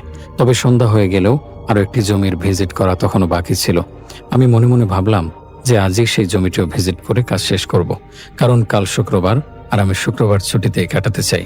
আর আমার কাজটা এমন যে যদি আজ সম্পূর্ণ জমি ভিজিট করতে না পারি তাহলে কালকে করতে হবে, কিন্তু আমি ছুটির দিনে কাজ করতে চাচ্ছিলাম না। এজন্য আরও একটু বেশি কষ্ট হলেও আজই কাজ শেষ করার সিদ্ধান্ত নিলাম। তাছাড়া আরও একটি কারণ এই ছিল যে আমাকে যেই থাকার জায়গা দেওয়া হয়েছিল জমিগুলো সেখান থেকে অনেক দূরে। আমি যেখানে থাকতাম সেই জায়গাটা ছিল আমার ক্লাসমেটের বাবার, তিনি সেখানে আমার সবকিছু দেখাশোনা করতেন। তারপর সেই 7ম জমিটা দেখার জন্য রওনা হলাম। আর জমিটা যার ছিল তাকে কল করে বললাম, আপনি আপনার জমিতে আসুন আর বলুন যে আপনার জমির ফসলগুলোতে কি কি সমস্যা আছে, আমি তার সমাধান বলে দেব। তিনি ফোনের অপর পাশ থেকে উত্তর দিলেন যে তার জমিতে ছোট ছোট অনেক পোকা হয়েছে আর সেগুলো হওয়ার পর থেকেই ফসলগুলোর পাতা নীল হয়ে যাচ্ছে। এটা শোনার পর আমি বললাম, দেখুন এভাবে মুখে বললে হবে না, জমিটা নিজের চোখে দেখতে হবে, তাহলে আমি সুষ্ঠু সমাধান দিতে পারবো। আমি তখনও শহরের সাইডে ছিলাম। তাকে বললাম, আমি আধা ঘন্টার মধ্যে আপনার জমিতে পৌঁছে যাব, আপনি জমির কাছে থাকুন আর ফসলাদি ভালো করে চেক করুন, আমি আসছি। তারপর কল কেটে আমি তার জমির উদ্দেশ্যে রওনা হলাম। প্রায় আধা ঘন্টা পর আমি সেই জমিতে পৌঁছে গেলাম। সেই জমির পরিবেশটা ছিল একটু ভিন্ন রকম। প্রায় 3000 শতাংশ জমি, আর তার মাঝে একটি ছোট অংশে কিন্নুর ফসল লাগানো। কিন্নু হলো একটি কমলা জাতীয় ফল, যা মূলত সিস্টার্স প্রজাতির এক ধরনের হাইব্রিড মান্ডারিন। এটি কিছুটা টক মিষ্টি স্বাদের ও খুব রসালো। অনেকেই একে ভুল করে কমলা বলে, কিন্তু আসলে এটি আলাদা জাতের ফল। আর পাশেই কাপাস তুলার চাষ করা হচ্ছিল, আর সেই কাপাস তুলার পাশের জমিতে ছিল একটি কবরস্থান। আমি যখন সেই কবরস্থানটা দেখলাম, অমনি আমার মন আমাকে সতর্ক করতে শুরু করলো, রতন, আজ এই জমির কাজটা করো না, এটা ভালো হবে না, কাল ভিজিট করো। কিন্তু নিজের ইচ্ছেকে উপেক্ষা করে ভাবলাম, যেহেতু আজ এখানে এসেই পড়েছি আর কাল ছুটির দিন, তাই আজই জমিটা দেখে কাজ শেষ করি।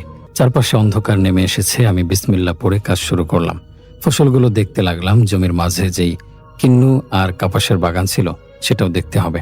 সেখানে একটা সাধারণ ঝুপড়ি বানানো ছিল, ছাউনি দিয়ে তৈরি ছোট্ট ঘর। ঝুপড়ির সামনে এক বৃদ্ধা মহিলা রান্না করছিলেন। আনুমানিক 60 বা 70 বছর বয়স হবে। একটা ছোট্ট চুলায় কড়াই বসানো, তাতে কিছু রান্না হচ্ছিল। আমি এক নজরে দৃশ্যটা দেখেছিলাম। যেহেতু তিনি একজন মহিলা, জোয়ান হন বা বৃদ্ধ, আমি তার দিকে বারবার তাকানো আদব মনে করিনি। আল্লাহর রহমতে আমি একজন কোরআনের হাফেজ, সম্মানের খাতিরে আর একবার তাকানোর মনোভাব করিনি। ভাবলাম তাড়াতাড়ি কাজ শেষ করে বাড়ি ফিরে যাব। তবে জমির মালিক তখনও আসেননি। আমি একাই জমিটা ঘুরে দেখতে থাকলাম। যেই জমি ভিজিট করতে হয় তার সঠিক লোকেশন আমাকে আগেই দেওয়া হয়, তাই একা এসেই ফসলের সমস্যা পর্যবেক্ষণ করছিলাম। দেখতে দেখতে একসময় কবরস্থানের কাছাকাছি পৌঁছে গেলাম। পরিবেশটা অদ্ভুতভাবে গা ছমছমে, অন্ধকার, কবরস্থান আর আমি একা। এমন সময় মনে হলো কবরস্থানের ভিতর থেকে কেউ আমার পাশে দাঁড়িয়ে আছে, আর দূর থেকে কেউ যেন আমার নাম ধরে ডাকছে। আমি চোখ ফিরিয়ে তাকালাম, কিন্তু কাউকে দেখতে পেলাম না। তারপর কিন্নুর ও কাপাসের জমি সহ আশপাশটা ঘুরে দেখলাম, আশপাশে কোনো জনমানব নেই। তাহলে কে ডাকছে? তখন মনে পড়ল কিন্নুর জমির ঝুপড়ির কাছে সে বৃদ্ধা আছেন, হয়তো তিনি ডাকছেন। কিন্তু সাথে সাথে মাথায় আসলো, সে আমাকে ডাকবে কেন? সে তো আমার নাম জানেই না। তাকে আমি এক নজরে দেখেছি। এই ভেবে আমি সিদ্ধান্ত নিলাম, যেই ডাকুক না কেন আমি সাড়া দেব না। আবার কাজ শুরু করলাম। ঘুরতে ঘুরতে কিন্নুর বাগানে চলে এলাম। পাশ দিয়ে ছোট একটা খাল বয়ে গেছে। তারপর খালের অপর পাশে শুরু হয়েছে সেই কবরস্থান, যা একটা দেয়াল দিয়ে ঘেরা। কিন্নুর বাগানের মাঝখানে যখন আমি ছিলাম, হঠাৎ করে একটা লোক এসে সামনে দাঁড়ালো। আমি বুঝতেই পারলাম না লোকটা কোন দিক থেকে এলো বা কখন এলো। আশপাশে তো কেউ নেই। লোকটির হাতে লাঠি ছিল, মুখ ও নাক ঢেকে রেখেছিল মাফলার জাতীয় কাপড় দিয়ে। শুধু চোখ আর সাদা চুল দেখা যাচ্ছিল। হঠাৎ তাকে দেখে আমি চমকে গেলাম। ভাবলাম হয়তো কোনো স্থানীয় লোক, গ্রামের মানুষ বন জঙ্গল পেরিয়ে চলে আসতে পারে। আমি তাকে সালাম দিয়ে জিজ্ঞেস করলাম, চাচা, এই জমির মালিক কতক্ষণে আসবে? সে যে ভাষায় উত্তর দিল, সেই ভাষা আমি জীবনে কোনোদিন শুনিনি, না বইয়ে, না টিভিতে, না কারো মুখে। অদ্ভুত, অপরিচিত, একেবারে ভিন্ন ধর্মী। তবে সে বাংলায় এতটুকু বলল, এখান থেকে চলে যাও। শুধু এই 4টা শব্দ, বাকিটা ছিল এক বিভ্রান্তিকর ভাষা। সে কিছুটা রাগী স্বরে কথা বলল। আমি বললাম, চাচা, আমি একজন এগ্রিকালচার অফিসার। জমির মালিক ফসলের সমস্যার কথা বলেছে, আমি দেখে চলে যাব, আমার কোনো খারাপ উদ্দেশ্য নেই। কিন্তু সে আবার সেই একই ভাষায় কথা বলল। মাঝে বলল, এখান থেকে চলে যাও। আমি আগে থেকে অনুভব করছিলাম কিছু একটা অস্বাভাবিক। কবরস্থানে কারো উপস্থিতি, নাম ধরে ডাক, আর এখন এই লোকের অদ্ভুত ব্যবহার, সব মিলিয়ে আমার ভেতরটা কেমন যেন করে উঠল। নিজের ইচ্ছেকে উপেক্ষা করে সিদ্ধান্ত নিলাম এখান থেকে চলে যাই। মাত্র 10-12 কদম এগিয়ে গেলাম। তারপর হঠাৎ পেছন ফিরে তাকালাম। পেছনে তাকাতে বুক ধপ করে উঠল, কারণ আমার সামনে দাঁড়িয়ে থাকা সেই চাচা হঠাৎ কোথাও উধাও হয়ে গেছে। কারণ আমার মাত্র 10-12 কদম সামনে এগোনোর সময়ের মধ্যে সেই চাচা কোথাও উধাও হয়ে গেছে, সেখানে আর নেই। এই দৃশ্য দেখে আমার অন্তর কেঁপে উঠল। পায়ের নিচ থেকে যেন মাটি সরে গেল। এবার আমার প্রচন্ড ভয় লাগতে শুরু করলো। ভয়ে হাত পা কাঁপছিল আমার। মনে হচ্ছিল যেদিকেই তাকাই না কেন, কোনো না কোনো খারাপ জিনিস আমার চোখের সামনে এসে দাঁড়াবে। এমন সময় কবরস্থানটা আমাকে যেন আরো বেশি ভয় দেখাচ্ছে। এবার আমি তাড়াতাড়ি সেখান থেকে বের হতে যাচ্ছিলাম। সেখানে আমি বাইক দিয়ে গিয়েছিলাম। আমার বাইকটা পাকা রাস্তায় দাঁড় করানো ছিল। আর সেখান থেকে পায়ে হেঁটে আমি জমিনে প্রায় 20-25 মিনিট হেঁটে এসেছি। আমি আবার সেই পথ দিয়ে হাঁটা ধরলাম। আমার মনে হচ্ছিল যেন কিছু না, ইতিমধ্যে ঝড় তুফান শুরু হয়ে গেছে। তাড়াতাড়ি আল্লাহর নাম নিতে নিতে সামনে দৌড়ে যাচ্ছিলাম। দৌড়াতে দৌড়াতে হঠাৎ শুনতে পেলাম একটি বাচ্চার কণ্ঠ। কণ্ঠটি যদিও ভয়ানক ছিল না, তবে সেই পরিবেশে এমন কথা বলল যা আমার রুহ কাঁপিয়ে দিয়েছিল। একটি ছেলে বাচ্চার কণ্ঠ। সে আমাকে বলছিল, রতন, এখান থেকে যত দ্রুত সম্ভব চলে যাও। এখানে বেশিক্ষণ থাকলে তুমি আর বাড়িতে জীবিত ফিরে যেতে পারবে না। এখানে সব জায়গায় মরণ আছে, ভয়ঙ্কর মরণ। এই কথা শুনে যেন আমার দৌড় থেমে গেল আর পা দুটো অবশ হয়ে আসলো। বাইরে মনে হচ্ছিল যেন ক্ষেতের ফসলগুলো মাটি ফেটে উপরে পড়ছে, আর প্রচন্ড বাতাস বইছে। বাচ্চাটি আওয়াজ একেবারে শুনতে পেয়েছিলাম, আর তাতে আমার অবস্থা খারাপ হয়ে যায়। আমার পা এত পরিমাণে কাঁপছিল যে হাঁটতে গিয়ে মনে হচ্ছিল আমি সবে মাত্র হাঁটা শিখেছি। ছোট্ট বাচ্চারা যেমন 1 পা 2 পা হেঁটে কাঁপতে কাঁপতে পড়ে যায়, ঠিক সেই রকম। তারপরেও দৌড়াতে থাকি, তবে সেটাকে দৌড় বলা যায় না। আমি একেবারের জন্য ভয়ে পিছনে ফিরে তাকাইনি। ভাবছিলাম পিছন ফিরে তাকালেই হয়তো এমন কিছু দেখব যা দেখার পর আমার শরীরে আর বিন্দুমাত্র শক্তি থাকবে না, হয়তো ভয়ে স্ট্রোক করব। আমি জানি না ঠিক কতক্ষণ দৌড়েছি, কিন্তু অনেক লম্বা সময় পর পাকা রাস্তায় গিয়ে উঠি। চারপাশে একদম অন্ধকার নেমে এসেছিল, রাতের কালো অন্ধকার। মনে হয় 7টা বাজছিল তখন। ওঠার পর একটু সামনেই আমার বাইক ছিল। আমি অনেকবার দৌড়াতে গিয়ে পড়ে গিয়েছিলাম, তাই হাতে আর শরীরে নানা জায়গায় অনেক ব্যথা পাই। বাইকটা দেখার পর যেন আমার শরীরে প্রাণ ফিরে এলো। তাড়াতাড়ি বাইকে গিয়ে উঠলাম আর স্টার্ট দিতে শুরু করলাম। বাইক স্টার্ট ঠিকই নিচ্ছিল, কিন্তু সামনে এগোচ্ছিল না। আমি বুঝতে পারছিলাম না যে বাইকের কি হয়েছে। মনে হচ্ছিল পিছন থেকে খুব শক্তিশালী কিছু একটা আমার বাইক টেনে ধরে রেখেছে, যে কারণে বাইক এক বিন্দু আগাতে পারছে না। ভয়ে ভয়ে কাঁপতে কাঁপতে পিছন ফিরে তাকালাম। পিছন ফিরে তাকিয়ে যে দৃশ্য দেখলাম তা দেখার জন্য মোটেও প্রস্তুত ছিলাম না। মনে হলো এই বুঝি আমার জীবন আজ শেষ। পিছনে ওই মহিলাটি আমার বাইকের গিয়ার চেপে ধরেছিল, সেই মহিলাটি যাকে আমি কিন্নুর বাগানের সামনে ঝুপড়ির কাছে রান্না করতে দেখেছিলাম। সে আমার বাইকের পিছনে ছিল, না হলেও একতলা একটা বিল্ডিং এর সমান ছিল তার উচ্চতা। এটা আমার চোখের ভুল না, আমি ঠিকই দেখছিলাম। ওই বৃদ্ধ মহিলা যার আকৃতি প্রথমবার স্বাভাবিক ছিল, সে এখন একতলা বিল্ডিং এর সমান দানবের মতো বড় হয়ে আমার বাইকের গিয়ার চেপে ধরে রেখেছে। তার চেহারায় ছিল হিংস্রতা আর ছলনা। সে আমার দিকে তাকিয়েছিল। যেই নাকি আমি তার দিকে তাকিয়েছি, অমনি এক বীভৎস হাসি দিল। হাসি দেওয়ার সাথে সাথে তার জিভ আর বড় বড় দাঁত বেরিয়ে এলো। তার জিভটা ছিল সম্পূর্ণ কালো কুচকুচে, জিভটা মাটি পর্যন্ত নেমে আসলো। সে তার আরো ভয়ঙ্কর রূপ দেখাবে এমন সময় আমার 2 চোখের সামনে অন্ধকার হয়ে আসছিল। শরীরে যেন কারেন্টের ঝটকা অনুভব করেছিলাম। সাথে সাথে অজ্ঞান হয়ে মাটিতে পড়ে গেলাম। তারপর কি হয়েছে তা আমি কিছুই জানি না, তবে জ্ঞান ফিরে এলে দেখতে পেলাম আমি সেই রাস্তায় বাইকের পাশেই পড়ে আছি। আমার বুকে আর গলায় আতরের দাগ, যেন কোনো বড় বড় নখওয়ালা হিংস্র জানোয়ার খুব গভীরভাবে আঁচড় কেটেছে। মোটা মোটা আঁচড়ের ক্ষত থেকে রক্ত পড়ছিল। আমার শার্ট প্যান্ট রক্তে ভিজে গিয়েছিল। জ্ঞান ফেরার পর আমার মনে হলো হয়তো জ্ঞান না ফিরলে ভালো হতো, কারণ চোখ খুলতেই আমার চোখের সামনে আবারও সেই দৃশ্যগুলো ভেসে উঠেছিল। কিন্তু ওই মহিলা আর সেখানে ছিল না। তখন আমি ভয়ে কাঁদতে শুরু করলাম আর জোরে জোরে আয়াতুল কুরসি পড়তে আরম্ভ করলাম। ভাবলাম হয়তো আজ মরে যাব, হয়তো ওই দানবীয় মহিলাটা আবার আমাকে মেরে ফেলার জন্য ফিরে আসবে। তারপরেও বাঁচার শেষ চেষ্টার জন্য শরীরের সমস্ত শক্তি একত্র করে বাইক আর মোবাইল পথে সেখানে ফেলে রেখেই রাস্তা ধরে সামনের দিকে দৌড়াতে শুরু করলাম। সেখান থেকে 40-50 দূরে বড় রাস্তা জুড়েছে। দৌড়াতে দৌড়াতে মনে হচ্ছিল আশপাশ থেকে কেউ কখনো হাসছে, আবার কখনো কাঁদছে। আর এসব শুনে ভয়ে আমিও কাঁদছিলাম আর দৌড়াচ্ছিলাম। মুখে তো আয়াতুল কুরসি লেগেই ছিল। দৌড়াতে দৌড়াতে মেন রাস্তায় ওঠার কিছু আগেই আমি 2জন লোককে দেখতে পেলাম। তারা আমাকে দেখে আমার দিকে ছুটে আসছিল। তারপর তাদেরকে দেখে আমার খুব স্বস্তি লাগলো। তারা একদম স্বাভাবিক ছিল, যেমন মানুষ হয়ে থাকে তেমনি। এভাবে বলছি কারণ একটু আগেও তো আমি এমন ভয়ঙ্কর দৃশ্য দেখে এসেছিলাম। তাদের মধ্যে একজন ছিল মধ্য বয়স থেকে একটু বেশি বয়সের, আর আরেকজন ছিল আমার বয়সের। বড় লোকটা জিজ্ঞাসা করলো, কি হয়েছে তোমার? তোমার শরীর তো রক্তাক্ত হয়ে আছে। তারপর আমি তাদেরকে সমস্ত ঘটনা বিস্তারিতভাবে সেখানেই দাঁড়িয়ে খুলে বললাম। সবকিছু শোনার পর লোকটি বলল, ও তুমি তাহলে এগ্রিকালচার অফিসার? ওই জমিনটা তো আমার। আমি এক জরুরি কাজে ফেসে গিয়েছিলাম, তাই সময় মতো জমিনে যেতে পারিনি। আর তোমাকে অনেকগুলো কল করেছি, কিন্তু একটা কলেও পাইনি। না হলে তো জানিয়ে দিতাম যে আমার আসতে একটু দেরি হবে। তারপর তিনি আমাকে বললেন, চলো তোমার বাইক নিয়ে আসি। আমি ঘাবড়ে উঠে চিৎকার করে বললাম, না না, আমি আর একবারের জন্য সেই জায়গাতে যাব না। গেলে আমাকে ওই খারাপ জিনিসেরা মেরে ফেলবে।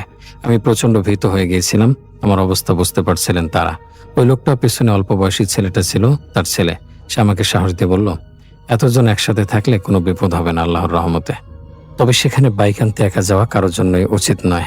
আর আপনাকে এখানে রেখে আমি আর আমার বাবা সেখানে গেলে আপনার ক্ষতি, আর আমাদের মধ্যেও কেউ একা সেখানে যেতে পারবে না। তাই কষ্ট করে আমাদের 3 জনেরই সেখানে গিয়ে বাইকটা আনতে হবে।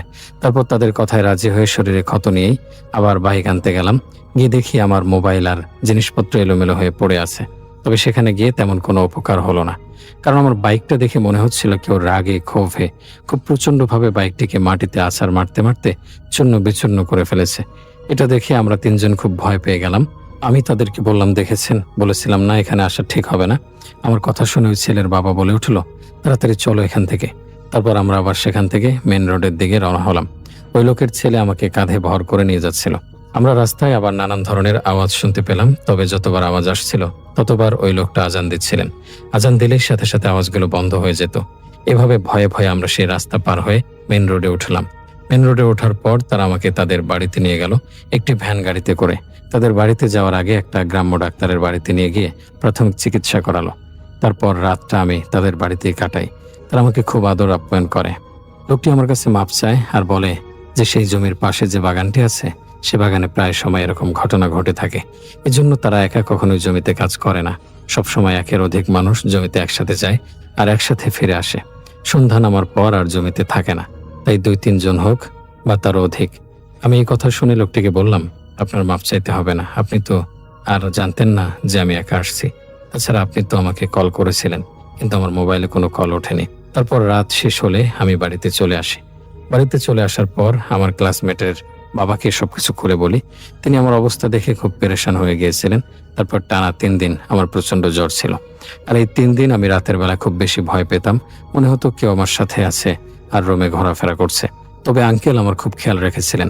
আর ওই 7ম জমিতে আমি আর কোনোদিনও যাইনি। যাবই বা কিভাবে? যে দৃশ্য দেখেছি তাকে আর দ্বিতীয়বার দেখব নাকি? মরতে মরতে বেঁচেছি সেদিন। আল্লাহর অশেষ রহমত, তিনি আমাকে বাঁচিয়েছেন।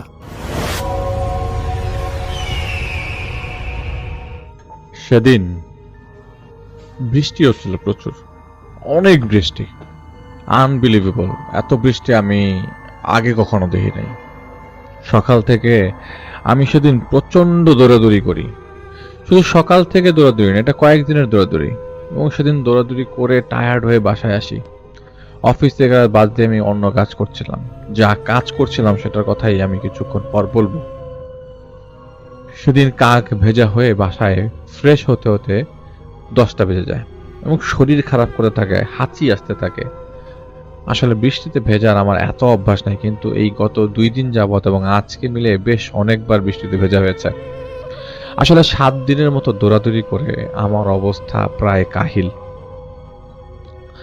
জন্মগতভাবে আমি আমার পার্সোনাল কিছু কথা বলতে চাই। আমি যদি আমার পার্সোনাল কথাগুলো না বলি তাহলে ঘটনার পরিপ্রেক্ষিতে অনেক কথাই বলা সম্ভব হবে না। জন্মগতভাবে আমি আমার বাবা মাকে স্মরণ করতে পারি না।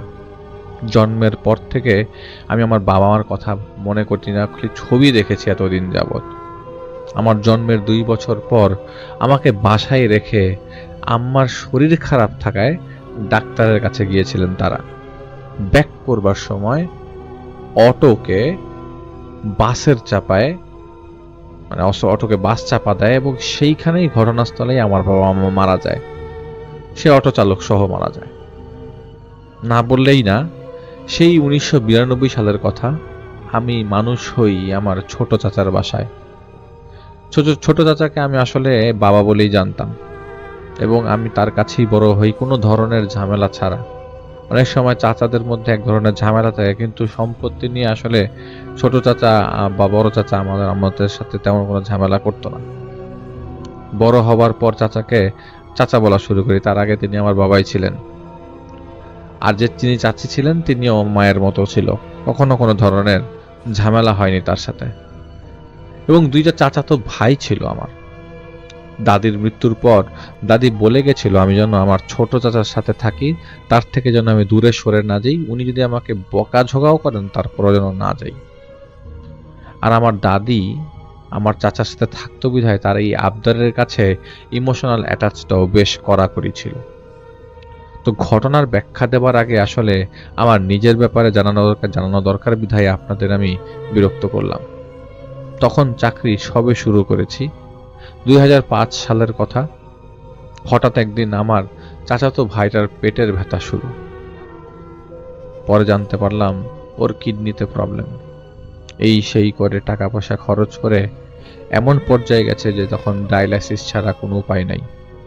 একদিন রাতে শরীর বেশ খারাপ হয়ে যায় এবং সেই যে হাসপাতালে দৌড়াদৌড়ি শুরু হয় সেটার থামান নেই। আসলে চাচাতো ভাইটার বয়স বেশি না, মাত্র 15 বছর, কিন্তু 2টো কিডনি অচল। ওই মুহূর্তে আমি কিডনি দিতে চেয়েছিলাম, কিন্তু আমার রক্তের সাথে ওর রক্ত ম্যাচ না করায় এবং কিছু রুলসের বাইরে না যেতে পারায় ডাক্তাররা আমাকে মানা করে দেয় এবং আসলে আমি আমার কিডনিটি ওকে দিতে পারিনি। সেই 7 দিনের ক্লান্তি শেষ করে আমি বাসায় ফিরি। 7 দিন মোটামুটি আমি হাসপাতালে প্রতি রাতেই থাকতাম। কিছুদিন যাবৎ ভয় কাজ করে এবং সেই ভয়টা কাজ করে বসেছিল আমার ভেতর। আমি বুঝতেও পারছিলাম না যে এটা আমি এরকম শুকিয়ে গেছি ভয়ে। ভয়টা সেদিন লাগে যেদিন আমি যে 7 দিন আমি হাসপাতালে ছিলাম তার 5ম দিনে, এবং সেদিনের রাতের বেলা কিছু জিনিসের টের পাই। যদি বলি 7 দিন হাসপাতালে ছিলাম, 5ম দিন বলতে যেদিন আমার প্রচন্ড বৃষ্টির কথা বলছি তার 2 দিন আগে। আমি এসব জিনিস আসলে মানতে নারাজ। আর কি হয় না হয় এসব জিনিস চিন্তা করতে আমার অনেক সমস্যা। যদি আপনারা এনটিডি টাইপের অবয়ব টাইপের জিনিসটা নিয়ে কথা হয়, আমি সেখানে থাকি না। এসবের ডিসকাশন হলে কোথাও আমি একদম 1 মাইল দূরে থাকি। আমিও সেদিন বসেছিলাম, রুমের মধ্যে বসেছিলাম যে রুমে আমার চাচাতো ভাইরা ছিল। বসে বসে নতুন মোবাইলের একটা স্নেকস গেম আছে সেটা খেলছিলাম। ঘুম আসছিল না, আর চাচাতো ভাইটা, ওর নাম হচ্ছে অনিল, ও ঘুমাচ্ছিল। হঠাৎ এক অজানা ঠান্ডা বাতাস আমার শরীরে লাগতে থাকলো। গরমের মধ্যে এরকম ঠান্ডা বাতাস আমার কাছে বেশ অবাক লাগতে থাকে। আমি উঠি এবং আশেপাশে উকি দেই। পাশের রুমের এসির ঠান্ডা বাতাসে এই রুমে আসার কোনো সুযোগ নেই। এই রুমটা নন এসি, এবং ঘন্টা খানেক আগে ডিউটি ডাক্তার এসে দেখে গেছে। আমি বেশ নড়ে চড়ে বসি। ঠান্ডা বাতাসটা বেশ জোরালো ভাবে কেমন যেন আমার মাথার উপর দিয়ে আস্তে করে পাস করে। মনে হচ্ছে আমার উপর দিয়ে কেউ এসিটাকে ধরে বাতাস দিয়ে নিয়ে গেল সামনে। আপনারা ভাবতে পারেন বানিয়ে বলা হচ্ছে। আসলে যা দেখেছি, যা অনুভব করেছি তা লেখে প্রকাশ করার ট্রাই করছি। বলতে গেলেও হয়তো অত ভালো করে প্রকাশ করতে পারবো না, তাই আলিফ ভাইয়ের কাছে ঘটনাটা পাঠানো। এবার আমি ঠান্ডা বাতাসের সাথে সাথে রুমের জানালার কাছে যাই। আমরা যে হাসপাতালেটা ছিলাম সেই হাসপাতালটা 10 তলা বিল্ডিং। উপর থেকে সব দেখা যায় শহরের। আপনারা হালকা পাতলা ধারণা করতে পারেন 10 তলা বিল্ডিং আসলে 2005 সালে আর কোন হাসপাতালে ছিল। আমি হঠাৎ করে যে রুমটা আমাদের ছিল সেই রুম বরাবর জানালার দিকে তাকাতে দেখি কিছু একটা উড়ছে আমাদের জানালা বরাবর। একটা সাদা কাপড় উড়ছে, হালকা ঝাপসা একটা সাদা কাপড়। জানি না কাফনের কাপড় উড়লে কিভাবে দেখা যায়, কারণ আমি কাফনের কাপড় উঠতে দেখিনি। সেদিন আমি কোনো সাপোর্ট ছাড়া কাপড়টাকে উঠতে দেখেছি। কোনো কাপড় যদি কোনো ধরনের কাপড়ের মধ্যে ঝুলিয়ে দেওয়া হয় তাহলে সেটা বোঝা যাবে, কিন্তু এটা এমনি উঠছিল, হালকা ঝাপসা। কাপড়ের এপার ওপার সম্পূর্ণ দেখা যায়, পাতলা কাপড়, অথচ নিচে পড়ে যাওয়ার কথা, অথচ বাতাসে উড়বার কথা, কিন্তু সেটা সেই জানালা বরাবরই উঠছে, কাপড়টা নিচে পড়ে যাচ্ছে না। আমার মধ্যে ভয় লাগতে থাকে, বেশ ভয় লাগতে থাকে। আমি ঘামতে থাকি। কিছুক্ষণ পর কাপড়টা জানালার একদম কাছে এসে পড়ে। তখন আমি সোফায় বসে বসে পড়ছি, তখন জানালার একদম কাছে। এই দেখে আমি পর্দা সরিয়ে চলে যাই নার্স স্টেশনে। সেখানে রুম থেকে পানির বোতলটা নিয়ে যাই, সেখানেই খাই পানি। নার্স স্টেশনে তখন কেউ নাই, কেমন একটা দৌড়াদৌড়ি সবার খুব। নিচে সিঁড়ির কামরা থেকে শব্দ হচ্ছে চিৎকারের, ইকোর শব্দ। কেউ খুব জোরে জোরে চিৎকার করে ইকো করে কাঁদছে। সিঁড়ির কামরা যাই এবং যে দেখি নিচে আত্মীয় স্বজনদের ভিড়, কাঁদছে। কেউ মারা গেছে হয়তো, তাই নার্স কেউ নাই।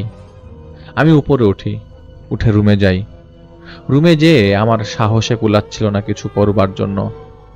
দম বন্ধ হবার মতো উপক্রম আমার। আমি রাতটা সজাগ করেই কাটাই দিই। ভোর 6টায় চাচা আসলে আমি অফিসের জন্য বের হয়ে যাই। এরপরে আর ছিলাম না হাসপাতালে। আজকের কথা বলি, আজকের বৃষ্টিটা কেমন মায়াবী লাগছিল। আমি বোকা বৃষ্টির মধ্যে চাঁদ খুঁজছিলাম সেদিন, কিন্তু আকাশ মেঘলা থাকবার কারণে মনের অজান্তে ভুলেই গেছিলাম যে চাঁদ দেখা যাবে না।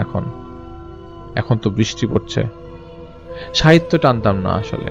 হাসপাতাল থেকে ফোন আসলো, হঠাৎ করে ফোন আসলো বাসার মধ্যে। ফোনটা রিসিভ করলাম আমি। ওই মুহূর্তে আমি ছিলাম, চাচি ছিল এবং আমার চাচাতো ছোট ভাইটা ছিল। ফোন আসলো, ফোন দিয়েছে অনিলের মামা। ফোন দিয়ে আমাকে বলল অনিল আর বেঁচে নাই। অনিলের মামা আমাকে ফোন দিয়ে বলল যে তুমি চাচিকে নিয়ে আসো, তুমি তোমার চাচিকে নিয়ে আসো হাসপাতালে, আমরা আছি এখানে, সমস্যা নেই, তুমি আপাকে নিয়ে আসো, আমি আছি, এবং তোমার চাচাও আছে এখানে। আমরা হাসপাতালে গেলাম। চাচিরই যাবার পথেই বুঝে গেছিল যে অনিল মারা গেছে, তাই তিনি বারবার আমাকে বলছে কিরে নাইয়া, তাই না? তারপর ওনার শক্ত অবস্থা দেখে আমিও কেমন যেন শক্ত হয়ে গেলাম। অনিল তো আমার কাছেই মানুষ হয়েছে, বলতে গেলে আমার কোলে কোলেই মানুষ হয়েছে। চাচি হাসপাতালের রুমে ঢুকতে যাও, চাচিকে আর হাসপাতালের ওই যে রুমে ছিল অনিল সেই রুমে ঢুকতে হয়নি, কারণ অনিলের লাশ বারান্দাতেই রাখা ছিল, চাদরে ঢাকা। যেই চাদর বাসার থেকে নিয়ে এসেছিল সেই চাদরে ঢাকা। যেরকম শরীরের উপর কাপড় থাকলে শরীরের কারণে উঁচু লাগে কাপড়টা, সেরকম উঁচু অবস্থায় হালকা অবয়বের ন্যায় জানালার সামনে আমি এরকমই দেখেছিলাম। যাই হোক, আমার উপর দায়িত্ব পড়ে। আমি হাসপাতাল থেকে ডেথ সার্টিফিকেট নিয়ে রিলিজ দিয়ে বের হই। অ্যাম্বুলেন্সে করে বাসায় নিয়ে আসা হয় অনিলকে। প্রচন্ড বৃষ্টি, প্রচন্ড। রাত তখন 1:30 কাছাকাছি। সময়গুলো আমার মুখস্থ ছিল, কারণ প্রত্যেকটা সময় আমি ঘড়ি দেখে দেখে প্রতিটা ইনসিডেন্টকে কানেক্ট করার ট্রাই করেছি। ওই মুহূর্তে বাসায় আসবার সময় অ্যাম্বুলেন্সে অনিলের লাশের সাথে আমি বসেছিলাম। সব সময়ের মতো অনিলের হাতটা আমি ধরি। বিশ্বাস করবেন আলিফ ভাই, আপনি বিশ্বাস করবেন, আমি যখন হাতটা ধরি আঙ্গুলের কেমন একটা নাড়াচাড়া আমি হাতের ভিতর স্পষ্ট ফিল করতে পারি, যেন আমার ধরার পর অনিলও তার আঙ্গুল দিয়ে আমার হাতটা ধরলো। এবার আর শক্ত থাকতে পারলাম না, আমি কেঁদে দিলাম। আমার কান্নার শব্দ গাড়িতে ছড়িয়ে যাচ্ছে। গাড়িতে সামনেই অনিলের মামা বসেছিল। আমি বলতে লাগলাম, মামা আমার খারাপ লাগছে, মামা আমার খারাপ লাগছে। তখন সেই মামা আমাকে বলে, তুমি হাতটা সরাও, তুমি যে ধরে আছো এজন্য খারাপ লাগছে। আমি বলতে থাকি, আমার সাথেই তো আমার ভাইটা ঘুমাতো, ও যখন ছিল আমি ওর হাত ধরতাম রাতের বেলা। এটা আমার অভ্যাস ছিল ওর হাতটা ধরার। যখন ছোট ছিল, ছোট অবস্থায় ওর হাতের ভেতরে আঙ্গুল দিতাম, আর আঙ্গুলটা ও সুন্দর করে নাড়িয়ে নাড়িয়ে আমার হাতটা আমার আঙ্গুলটা ধরে চাপ দিত। এইভাবেই যেভাবে মৃত অবস্থায় নাড়ালো। হাইয়ের বৃষ্টি কাকে বলে! সেদিন গাড়ি বাসার কাছাকাছি এসে পড়ে। মনে হচ্ছে অনিল আমার পাশে বসেই কান্না করছে ওই মুহূর্তে অ্যাম্বুলেন্সের ভেতর। আমি শব্দ পাচ্ছিলাম অনিলের কান্না করার। কি আজব অবস্থা! আমার মাথাটা খারাপ হয়ে গেছে। এদিকে বাড়ির সামনে হাঁটুর উপরে পানি। গাড়ি ঢুকছে, কিন্তু পুরোপুরি গেটের কাছে যেতে পারছে না, কারণ ওই জায়গায় বেশি পানি। ভেবেছিলাম কলাপসিবলের গেটের ভেতরে লাশ গোসল করানো হবে, কিন্তু পানির এতটাই বৃষ্টি হচ্ছিল সেদিন, নিচু এলাকা হবার কারণে পানি নিচতলার ফ্লোরে ঢুকে যায়। প্ল্যান হয় ছাদে অনিলের গোসলের ব্যবস্থা করা হবে, কিন্তু ছাদের মধ্যে বৃষ্টি হবার কারণে এবং ছাদের মধ্যেও আমরা প্ল্যানটা ক্যান্সেল করি। বৃষ্টি এবং পানি জমবার কারণে এলাকার হুজুরও আসতে পারছিল না সেই মুহূর্তে। এদিকে বৃষ্টি থামছেই না। 2 তলায় আমরা থাকতাম। হুজুরকে রিক্সা করে অনেক কষ্টে নিয়ে আসা হয়, যে হুজুর আসলে যারা লাশ গোসল করায়। বৃষ্টি কমেছে, কিন্তু পড়ছিল তখনও। রাত 2:30 বাজে। আমরা চাইছিলাম লাশ গোসল করিয়ে নিয়ে সরাসরি সকালবেলা ভোরের বেলা গ্রামের দিকে রওনা দিব। গ্রাম সাতক্ষীরায়। গ্রামের বাড়িতে বলে দেওয়া হয়, কারণ আমরা বলে দিই যে গ্রামের বাড়িতে যে কবর যাতে খুঁড়ে রাখা হয়, যেহেতু গ্রামের বাড়ি অনেক দূর, তাই আমরা সকাল সকাল রওনা হবার প্ল্যান করি। এরকম কথা হচ্ছিল, এরই মাঝে আমি অনিলকে আরো একবার দেখতে পাই। অনিলকে তখন আমার রুমে রাখা হয়েছে। আসলে অনিলকে আমি দেখতে যাই, আমি দেখতে পাই না, অনিলকে আমি দেখতে যাই। কিছুক্ষণ পরপরই আমি দেখছিলাম অনিলকে যে তখনও আমি এই জিনিসটা দেখবো চিন্তা করিনি। অনিলকে তখন আমার রুমে রাখা হয়েছিল। এতটাই বৃষ্টি সেদিন, আসলে লাস্ট মোমেন্টে প্ল্যান করা হয় যে অনিলকে আমার রুমেই গোসল করানো হবে। আমার রুম থেকে খাট সরিয়ে ফেলা হয়। আমার রুমের আসবাবপত্র খুব বেশি ছিল না, সেগুলি সরিয়ে ফেলা হয়। যেহেতু আমার রুমটা সিঁড়ির কামরার সাথে, এবং প্ল্যান হলো যে অনিলকে এই রুমেই গোসল করানো হবে যাতে পানিগুলো গড়িয়ে বের হয়ে সিঁড়ির দিকে নিচে নেমে আসে। তো আমার রুমেই মসজিদ থেকে একটা খাটিয়া নিয়ে এসে রাখা হয়, আর সেই খাটিয়াতেই অনিল শুয়েছিল। আমি কিছুক্ষণ পর পর এসে দেখে যাচ্ছিলাম। এখন যখন আসলাম, আমি চাদরটা সরিয়ে মুখটা দেখলাম। সুন্দর একটা হাসি, চাপা একটা হাসি ওর মুখে, যা আমি কিছুক্ষণ আগে দেখছিলাম না। আপনাদের অবিশ্বাস হবে, কিন্তু এটাই সত্য। আমি এখন ওর মুখে একটা চাপা হাসি দেখছি। চোখগুলো হালকা খোলা, কিন্তু চোখগুলো এরকমই ছিল। ওই রুমে সেই মুহূর্তে আর কেউ ছিল না, কারণ মাদ্রাসা থেকে যে ছাত্রগুলো আসবার কথা ছিল তারা তখনও আসেনি। বৃষ্টি হচ্ছে, আমার রুমের সাথে বারান্দা। আমি অনিলকে দেখেই উঠে দাঁড়াই। কল্পনা করছিলাম না, বারান্দার দিকে চোখ যেতে দেখা যায় অনিল ঠিক এই দিকে লাশের দিকে মুখ করে তাকিয়ে আছে বারান্দায়। আমি অনিলকে দেখছি। আমি 10,000 ভাগ নিশ্চিত আমি ভুল দেখিনি, এটা অনিলই ছিল। ওর ছোট ভাই অনিলের মতো দেখতে, কিন্তু ও তো ছোট, এটা অনিল। আমার দিকে তাকিয়ে নিজের আবার মুখটা ঘুরিয়ে আবার গ্রিল ধরে রাস্তার দিকে তাকিয়ে রইল। আমি দৌড় দিয়ে যে ভয়ে মুরব্বীদের মাঝে যে আবার মুরব্বীদের পাশে যেয়ে দাঁড়াই। অনিলের স্কুল বন্ধ থেকে আস্তে আস্তে মানুষজন বাসায় জমতে থাকে, ভিড় বাড়তে থাকে। আমি আর অনিলকে ফিল করতে পারছিলাম না, যত বেশি মানুষ হচ্ছিল। তাহলে যা তখন ফিল করছিলাম তা কি সবই সত্যি, নাকি একা থাকতে যে আমি অনিলকে বেশি ফিল করছিলাম? সেদিন প্রথম কতবে যে লাস্ট ফজরের নামাজ আমি জামাতে পড়ছি, আমার মনে নেই। ফজরের নামাজ পড়লাম, নামাজ পড়ে এসে বাসায় এসে অনিলকে গোসল করালাম, এবং এই প্রথম আমি কোনো মুর্দাকে গোসল করালাম। অনিলের যে চাপা হালকা হাসি ছিল, বিশ্বাস করবেন কিনা জানি না, গোসলের সময় চাদর সরিয়ে দেওয়ার পর সেই হাসি আমি আর দেখিনি। সেই হাসিটা ছিল না আর। আমি যেই হুজুরকে গোসল করাতে এসেছিল তাকে বলি, আসলে হুজুর আমি না এসব জিনিস দেখেছি। তো তিনি তো গোসল করান, আসলে তিনি হুজুর কিনা আমি তাও জানি না। তাই ওই ভদ্রলোক বলল, আসলে ওনারা যায় না সাথে সাথে, উনিও আমাদের সাথে আছেন আশেপাশে, আমাদের কথা শুনতে পাচ্ছেন। উনি আমাকে জিজ্ঞেস করে, আপনার আপন ভাই? আমি বললাম, না, আমার চাচাতো ভাই। হুজুর তখন বলল, আপনি আমল করেন, বেশি বেশি জিকির করতে থাকেন। এখন এই মুহূর্তে বেশি বেশি জিকির করাটাই সবচেয়ে ভালো। ওনার জন্য দোয়া করতে থাকেন, আল্লাহ ওনাকে জান্নাতবাসী করবেন ইনশাআল্লাহ। তখনও মাথাটা কাত করে ডান দিকে ফিরিয়ে দেওয়া হয়নি। হুজুর তখন হঠাৎ করে ওই প্যাকেট থেকে সুরমা বের করছিল। আমি দেখলাম ওর মাথাটা ডান দিকে আস্তে করে ফিরে গেল। এমনও না যে খাটটা ডান দিকে কাত করা, ফ্লোরটা তো স্লোপ না, তাহলে ওর মাথাটা ডান দিকে কিভাবে ফিরলো? আমি ওনাকে ডাকলাম, হুজুর একটু তাকাবেন। আমি জিজ্ঞেস করি, হুজুর আপনি কি কিছু বুঝতে পারছেন? উনি শুধু জোরে জোরে আল্লাহ আল্লাহ আল্লাহ ডাকতে লাগলো এবং মাথাটা ধরে আরেকটু ডান দিকে কাত করে দিল। আমার ভেতর তখন মৃত্যুর ভয় খেলা করছিল। আমি আর অনিলের সামনে থাকলাম না, আর পারিনি। এদিকে হুজুর ততক্ষণে সব ছড়িয়ে দিয়েছে। কয়েকজন আমার কাছে এসে জানতেও চাইলো যে হুজুর যে বারবার বলছে কাহিনী কি, মাথা নাকি এমনি এমনি ডান দিকে ঘুরে গেছিল। আমি বলি, না, আমি সরিয়েছিলাম।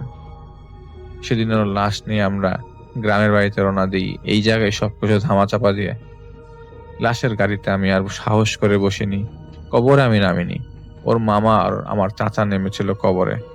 আমি দূরে দূরে ছিলাম, চাপা কষ্ট ছিল মনের ভেতরে, আসলে আমি সহ্য করতে পারছিলাম না। সবাই গ্রামে ছিল, আমি চলে আসি ঢাকায়। আমার দ্বারা সম্ভব ছিল না অ্যাকসেপ্ট করা। এদিকে আমার রুমেই গোসল করিয়েছিল। আমি বাসায় ফিরে কাপড় চোপড় নিয়ে চলে যাই এক বন্ধুর বাসায়। সেখান থেকে মেসে চলে যাই শিফট করে। আসতাম দেখা করতে, প্রায় 4 মাস পরে আমি মেস ছেড়ে এই বাসায় আবার ফেরত আসি। না, আমি আর কিছু দেখিনি, আমি অনিলকে আর দেখিনি। তবে অনেকদিন মনে হয়েছিল আমি যেখানে ঘুমাই এখানেই ঠিক এই জায়গাটাতেই তো গোসলটা করিয়েছিলাম আমি নিজেই অনিলকে হুজুরের সাথে। এই জায়গায় তো সারা জীবনও আমার সাথে ঘুমিয়েছিল, আর এই জায়গায় ওর শেষ যাত্রার পবিত্রতা সম্পন্ন হয়েছে। এই কষ্ট বোঝানো যাবে না, এই কষ্ট ডিটেলসে বলা যায় না। গত কিছুদিন আগের ঘটনা। গভীর রাতে তাহসিন ভাই একজন আত্মীয়কে দেখে হাসপাতাল থেকে বাড়ি ফিরছিলেন। তখন আনুমানিক রাত 2টার মতো হবে। তিনি বর্তমানে সিলেটে থাকেন এবং এই ঘটনাটা সিলেটের। তো লকডাউনের কারণে এমনিতেই রাস্তাঘাট সন্ধ্যার আগে ফাঁকা হয়ে যায়, কিন্তু তো সেই রাত ছিল ঈদের দ্বিতীয় রাত। এই জন্য ফাঁকাটা ছিল আর অনেক বেশি। রাস্তায় যেন কোনো গাড়ি ঘোড়া রিক্সাও ছিল না। তো হাসপাতাল থেকে তাহসিন ভাইকে তখন হেঁটে বাসার উদ্দেশ্যে রওনা দিতে হবে, আর ওনার বাসা ছিল প্রায় 7 কিলো দূরে। তো উনি কিছুটা ভেবে চিনতে সিদ্ধান্ত নেয় যে যদি রিক্সা নাই পাই তাহলে হেঁটেই যাব, আর হাঁটতে নাকি ওনার বেশ ভালো লাগে। তো একটা সময় দেখা যায় যে ওনার একটা এরিয়া আছে, মেইন রাস্তা থেকে যখন ওনার এলাকার দিকে ঢুকবে তখন নাকি দুপাশে চা বাগান। রাত তখন 2:15।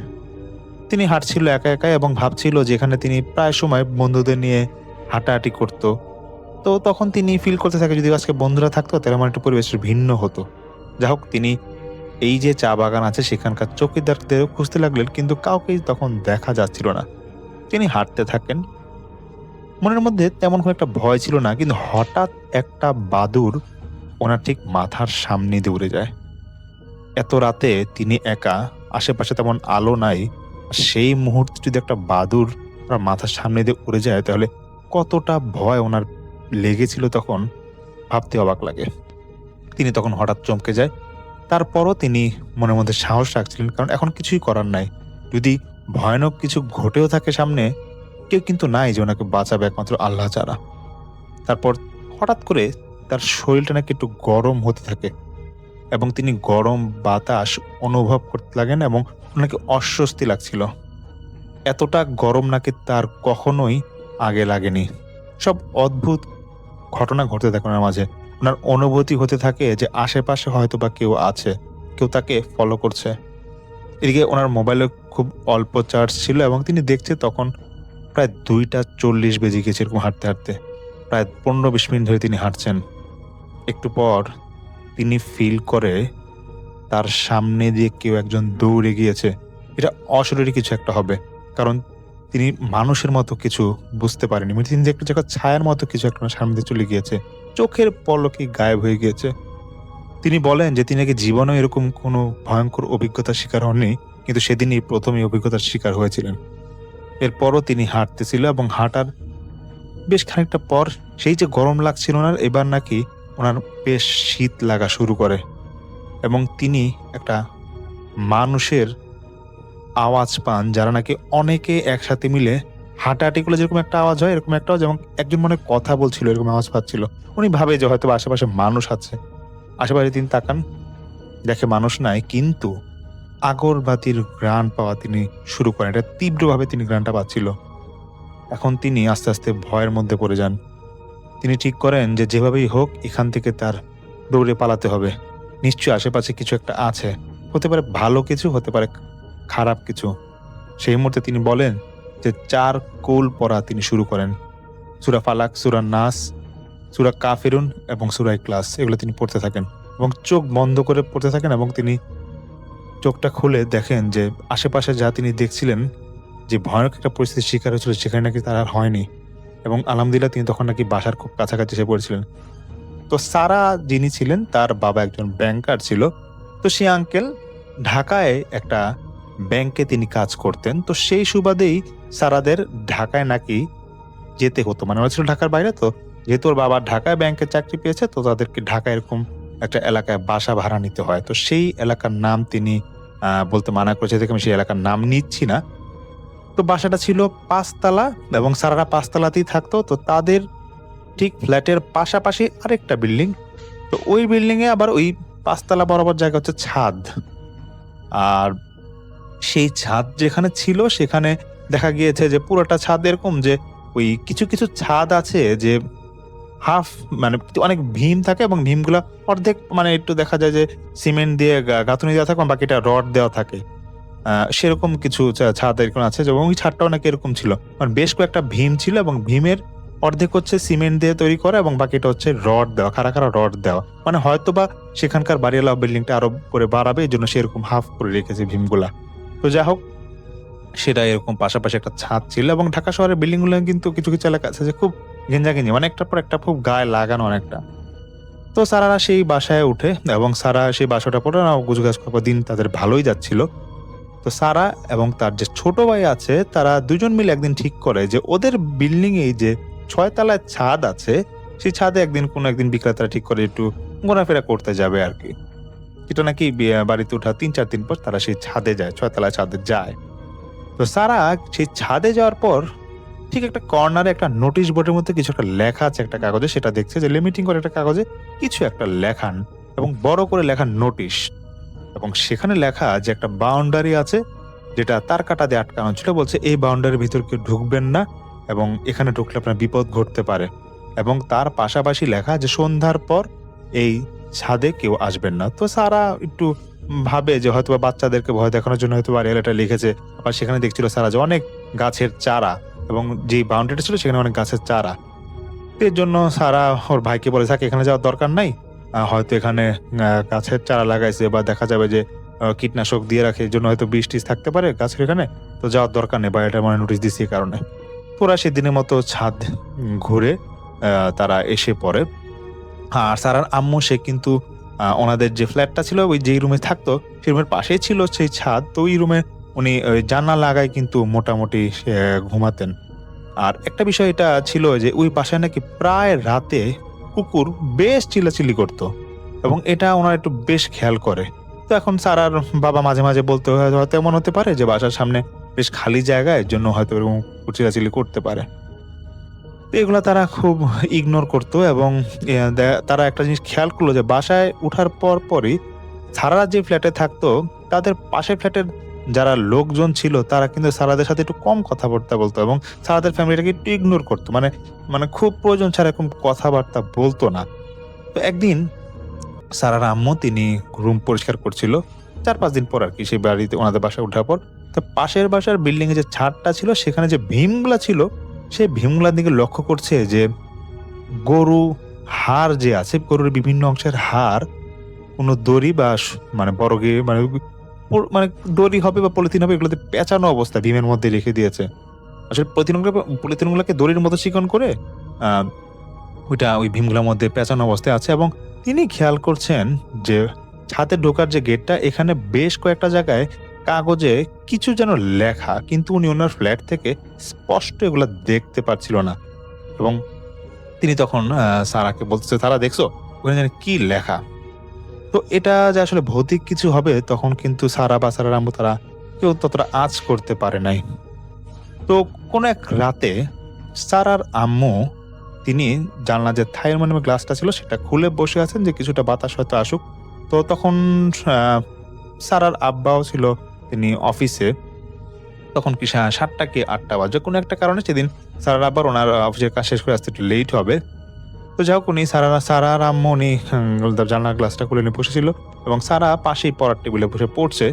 তো সেই আন্টি হঠাৎ খেয়াল করে পাশের বাসার বিল্ডিং এর ছাদে কিছু একটা ঝাঁপ দিয়ে এসে পড়ছে এবং তিনি তখন হঠাৎ করে জানলার কাছাকাছি যান এবং গিয়ে দেখবেন যে কি হচ্ছে। ঠিক তখনই ওই যে কুকুরগুলা ডাকাডাকি শুরু করলো, ওই আগে ডাকাডাকি করতে এরকম তখন ডাকাডাকি শুরু করে। তিনি মনোযোগ দিয়ে দেখার চেষ্টা করার জন্য ভালোভাবে জানলার পাশে গ্লাসটা থেকে মানে গ্লাসের বাইরে চোখ দিচ্ছে কি হচ্ছে ওগুলা, ছাদের মধ্যে কি পড়লো। তিনি যখন ভালোভাবে দেখতে যাবেন দেখছে যে কালো পর্দার মতো বেশ বড় একটা কিছু ছাদের মধ্যে পড়লো। তিনি তখন সারাকে ডাক দিয়ে বলছে, সারা তাড়াতাড়ি এখানে এত দেখতো কি এটা। তারা দেখছে যে সেই কালো পর্দা থেকে মহিলা আকৃতির কিছু একটা বের হলো।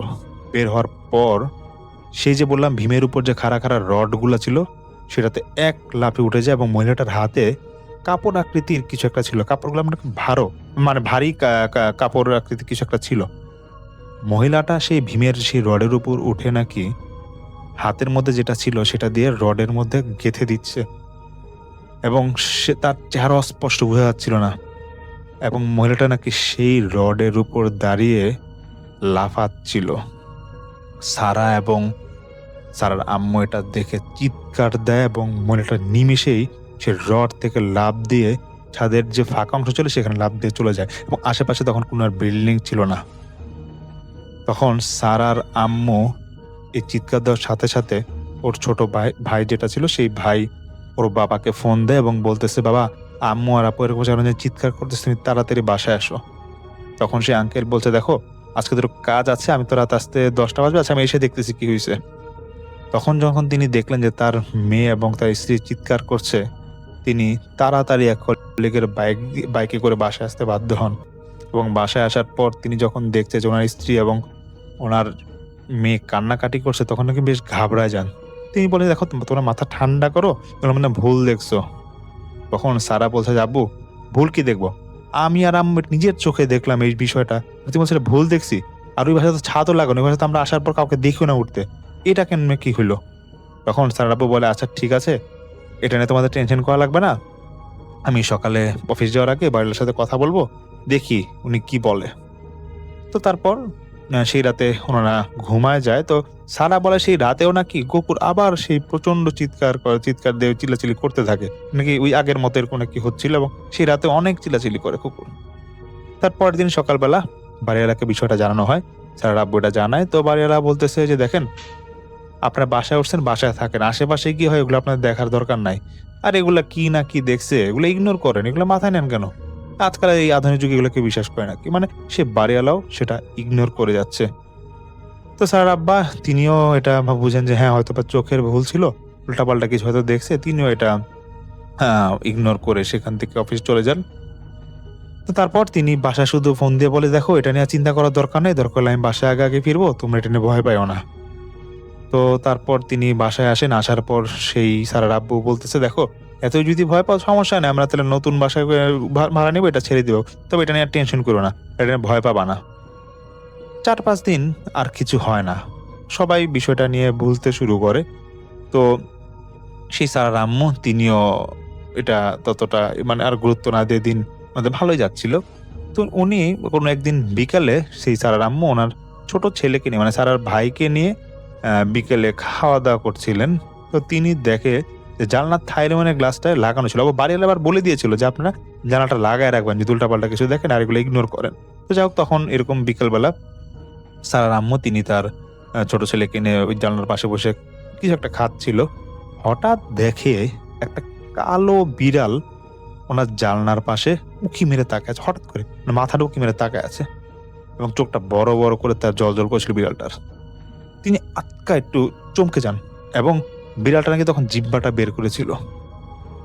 সারা সঙ্গে সঙ্গে আসেন এবং বলছে, আম্মু এই বিড়াল এখানে কিভাবে আসলো, আর এই কালো বিড়াল তাও আমাদের থাইরোমানের গ্লাসের পাশে তো অল্প জায়গা, সেখানে দাঁড়ায় আছে, কিভাবে দাঁড়ায় আছে সে?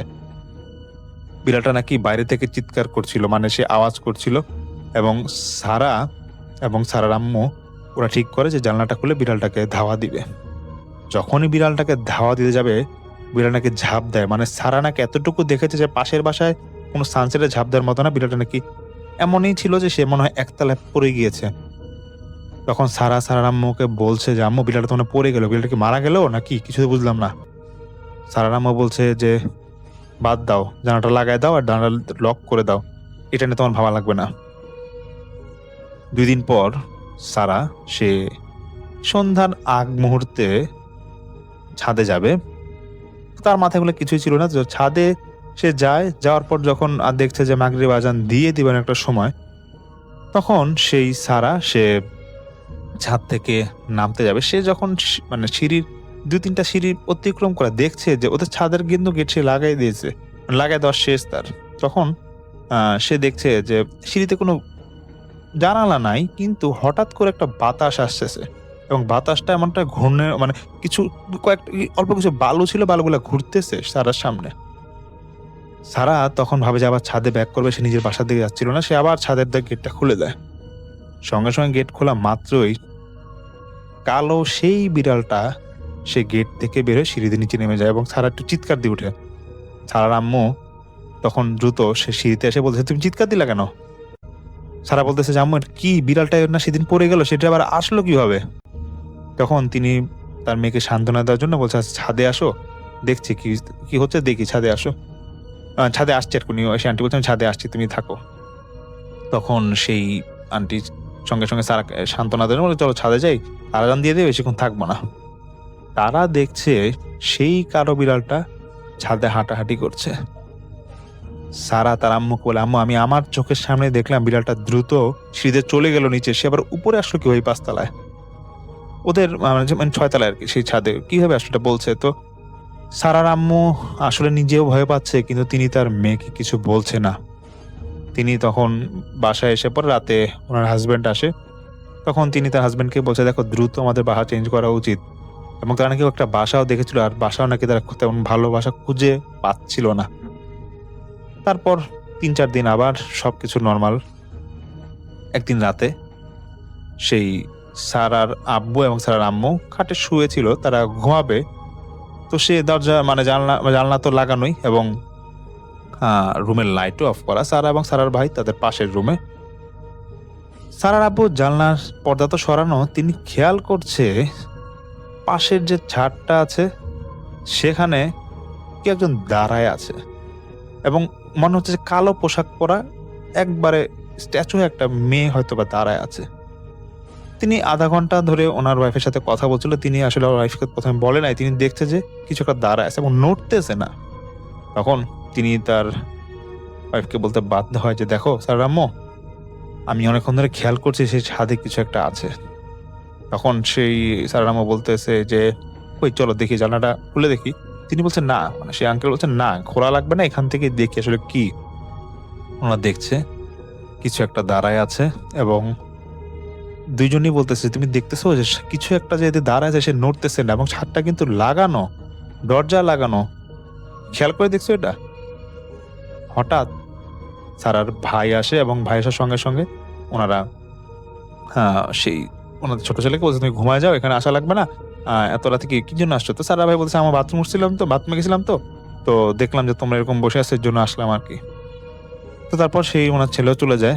তারপর সেই সারার আব্বু এবং সারার আম্মু দেখছে যে মহিলাটা নাই, কিন্তু পাশের যে ছাদটা আছে সেখানে যে ভীম আছে, ভীমের মধ্যে যে রডগুলা জোরে জোরে করকর করকর করে কাঁপতেছিল, আর সঙ্গে সঙ্গে বাচ্চার কান্নার আওয়াজ। ওনাদের আশেপাশে কোনো বিল্ডিংও নাই, সমপরিমাণ বিল্ডিংও নাই যে ওইখান থেকে বাচ্চার কান্নার আওয়াজ আসবে।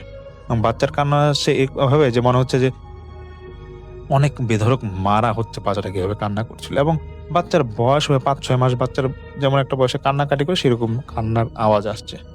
সব মিলিয়ে তারা বেশ আতঙ্কে পড়ে যায়।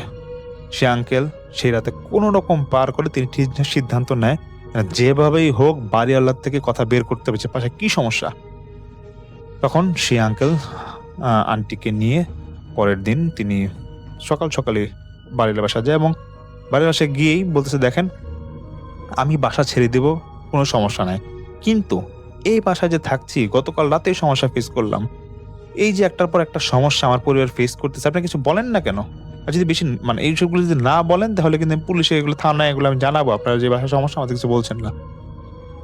তখন বাড়িরা সে আঙ্কেলের হাত ধরে বলতেছে, ভাই কিছু মনে করবেন না, এই সমস্যাটা ৩ বছর ধরে হচ্ছে, আমি খুব কষ্টে আছি, আমার তো খেয়ে থাকতে হবে, আমি তো এই বাসাটা ভাড়া দিয়ে থাকতে হবে আমার, কিন্তু আমি কিছুই করতে পারতেছি না, যেখানে বিপদ থেকে বাঁচার জন্য কি করতে হবে। আমি বাসাটা যাচ্ছিলাম যে ডেভেলপারকে দিয়ে দিব, কিন্তু তাও পাচ্ছি না, ভালো ডেভেলপার পাই না।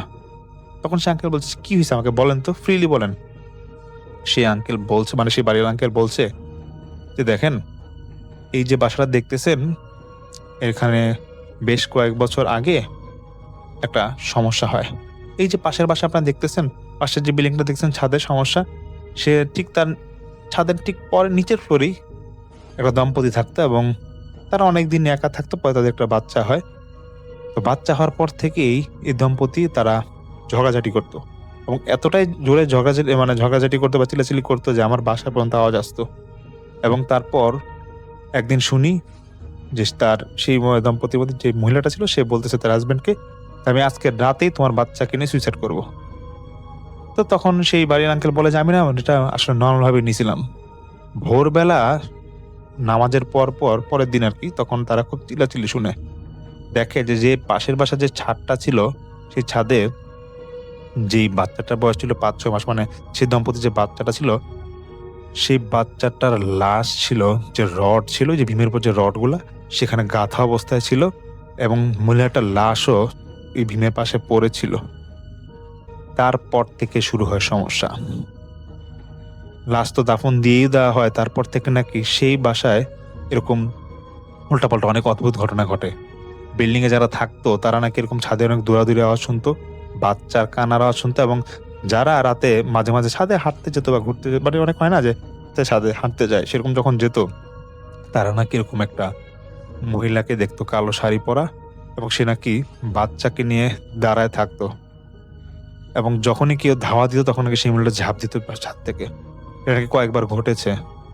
এবং এই বাড়িয়াল আঙ্কেল বলছে আমার বাসাতেও যারা এরকম ওই আপনাদের ওই সারার আব্বুকে বলছে উদ্দেশ্য করে, আপনার এরকম ফ্ল্যাটে যে থাকেন এখানেও আগে 2-1টা ভাড়াটি আসলো, তারা অনেক উল্টাপাল্টা অনেক কিছু দেখে।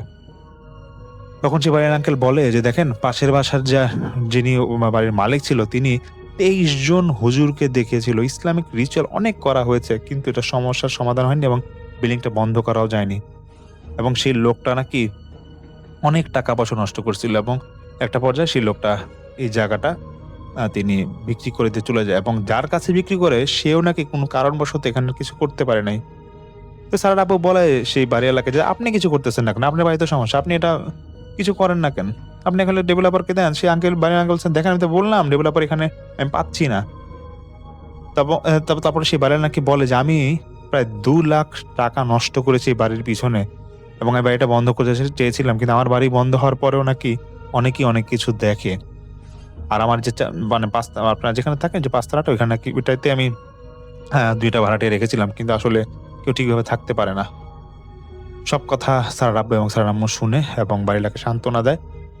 তো স্যারার পরিবার নাকি তারপর কয়েকদিন তাদের এক রিলেটিভের বাসা ছিল, এবং তারা তারপর নতুন বাসা পায়, সে অন্য বাসায় চলে যায়, এবং স্যারা বলে যে কয়েক বছর পর নাকি তারপর সেই বাসাটা নাকি বাড়িওয়ালা পরে মানে বাড়িওয়ালা ভেঙে তখন তিনি এটা সেল করে দেয়, তিনি আর ডেভেলপার পান না। তো এটা একটা ঘটনা। আসসালামু আলাইকুম প্রিয় লিসেনার্স, আশা করছি আপনারা সবাই ভালো আছেন। প্রিয় লিসেনার্স, এতক্ষণ থেকে আমি আপনাদেরকে বেশ কয়েকটি ভয়ানক ঘটনা শোনানোর চেষ্টা করেছি। এই ঘটনাগুলো কিন্তু আপনাদেরকে শোনানোর মূল উদ্দেশ্য হচ্ছে আপনারা অনেকেই শুনতে চেয়েছিলেন বাছাই করা সেনাবাহিনীর ঘটনা। তো সেই ঘটনাগুলোই কিন্তু আমরা বাছাই কাছাই করে সব থেকে যেগুলো ভয়ানক ঘটনা ছিল সেই ঘটনাগুলো নিয়েই আমাদের আজকের এই এপিসোড তৈরি করেছি। এপিসোডের মধ্যে যে ঘটনাগুলো আপনারা শুনেছেন এই সবগুলো ঘটনা কিন্তু আর যে রাসেল ভাই, আর যে আফরান ভাই, ডক্টর আলিফ, বাবু ভাই, আর যে শাকিল ভাই সহ আমি শাকিল আহমেদ বেশ কয়েকটি ভয়ানক ঘটনা কিন্তু আপনাদের সঙ্গে শেয়ার করা হয়েছে। তো প্রিয় লিসেনার্স, এই ঘটনাগুলোর মধ্যে থেকে কোন ঘটনাটি, কত মিনিটের ঘটনাটি, কত সেকেন্ডের ঘটনাটি, কত সিরিয়ালের ঘটনাটি, কোন বিষয়ের ঘটনাটি আপনার কাছে সব থেকে বেশি ভয়ানক লেগেছে সেটি কিন্তু অবশ্যই জানিয়ে যাবেন আমাদের কমেন্ট সেকশনে। আর এইরকম ভয়ানক ঘটনাগুলো পাওয়ার জন্য অবশ্যই আমাদের চ্যানেলটিকে সাবস্ক্রাইব করবেন, আর পাশে বেল আইকনটি অন করে রাখবেন, তাহলে নতুন নতুন ঘটনাগুলো যখনই আমরা আপলোড করবো সাথে সাথে আপনারা পেয়ে যাবেন। তো প্রিয় লিসেনার্স, আজকের মতো বিদায় নিচ্ছি আপনাদের কাছ থেকে, কিন্তু আবারও আপনাদের সঙ্গে দেখা হচ্ছে নতুন এপিসোডে নতুন আরো অনেকগুলো ভয়ানক ঘটনা নিয়ে। ভিডিওটি শেষ করার আগে ছোট করে একটা রিকোয়েস্ট থাকবে, যারা যারা এখন পর্যন্ত আমাদের চ্যানেলটিকে সাবস্ক্রাইব করে রাখেননি অবশ্যই চ্যানেলটিকে সাবস্ক্রাইব করবেন, পাশে আসা বেল আইকনটি অন করে রাখবেন, কারণ আপনারা আমাদের চ্যানেলটি সাবস্ক্রাইব করলেই প্রতি রাত্র 10টার সময় এইরকম বাছাই করা সেরা ভয়ানক ঘটনাগুলো অটোমেটিকলি পেয়ে যাবেন।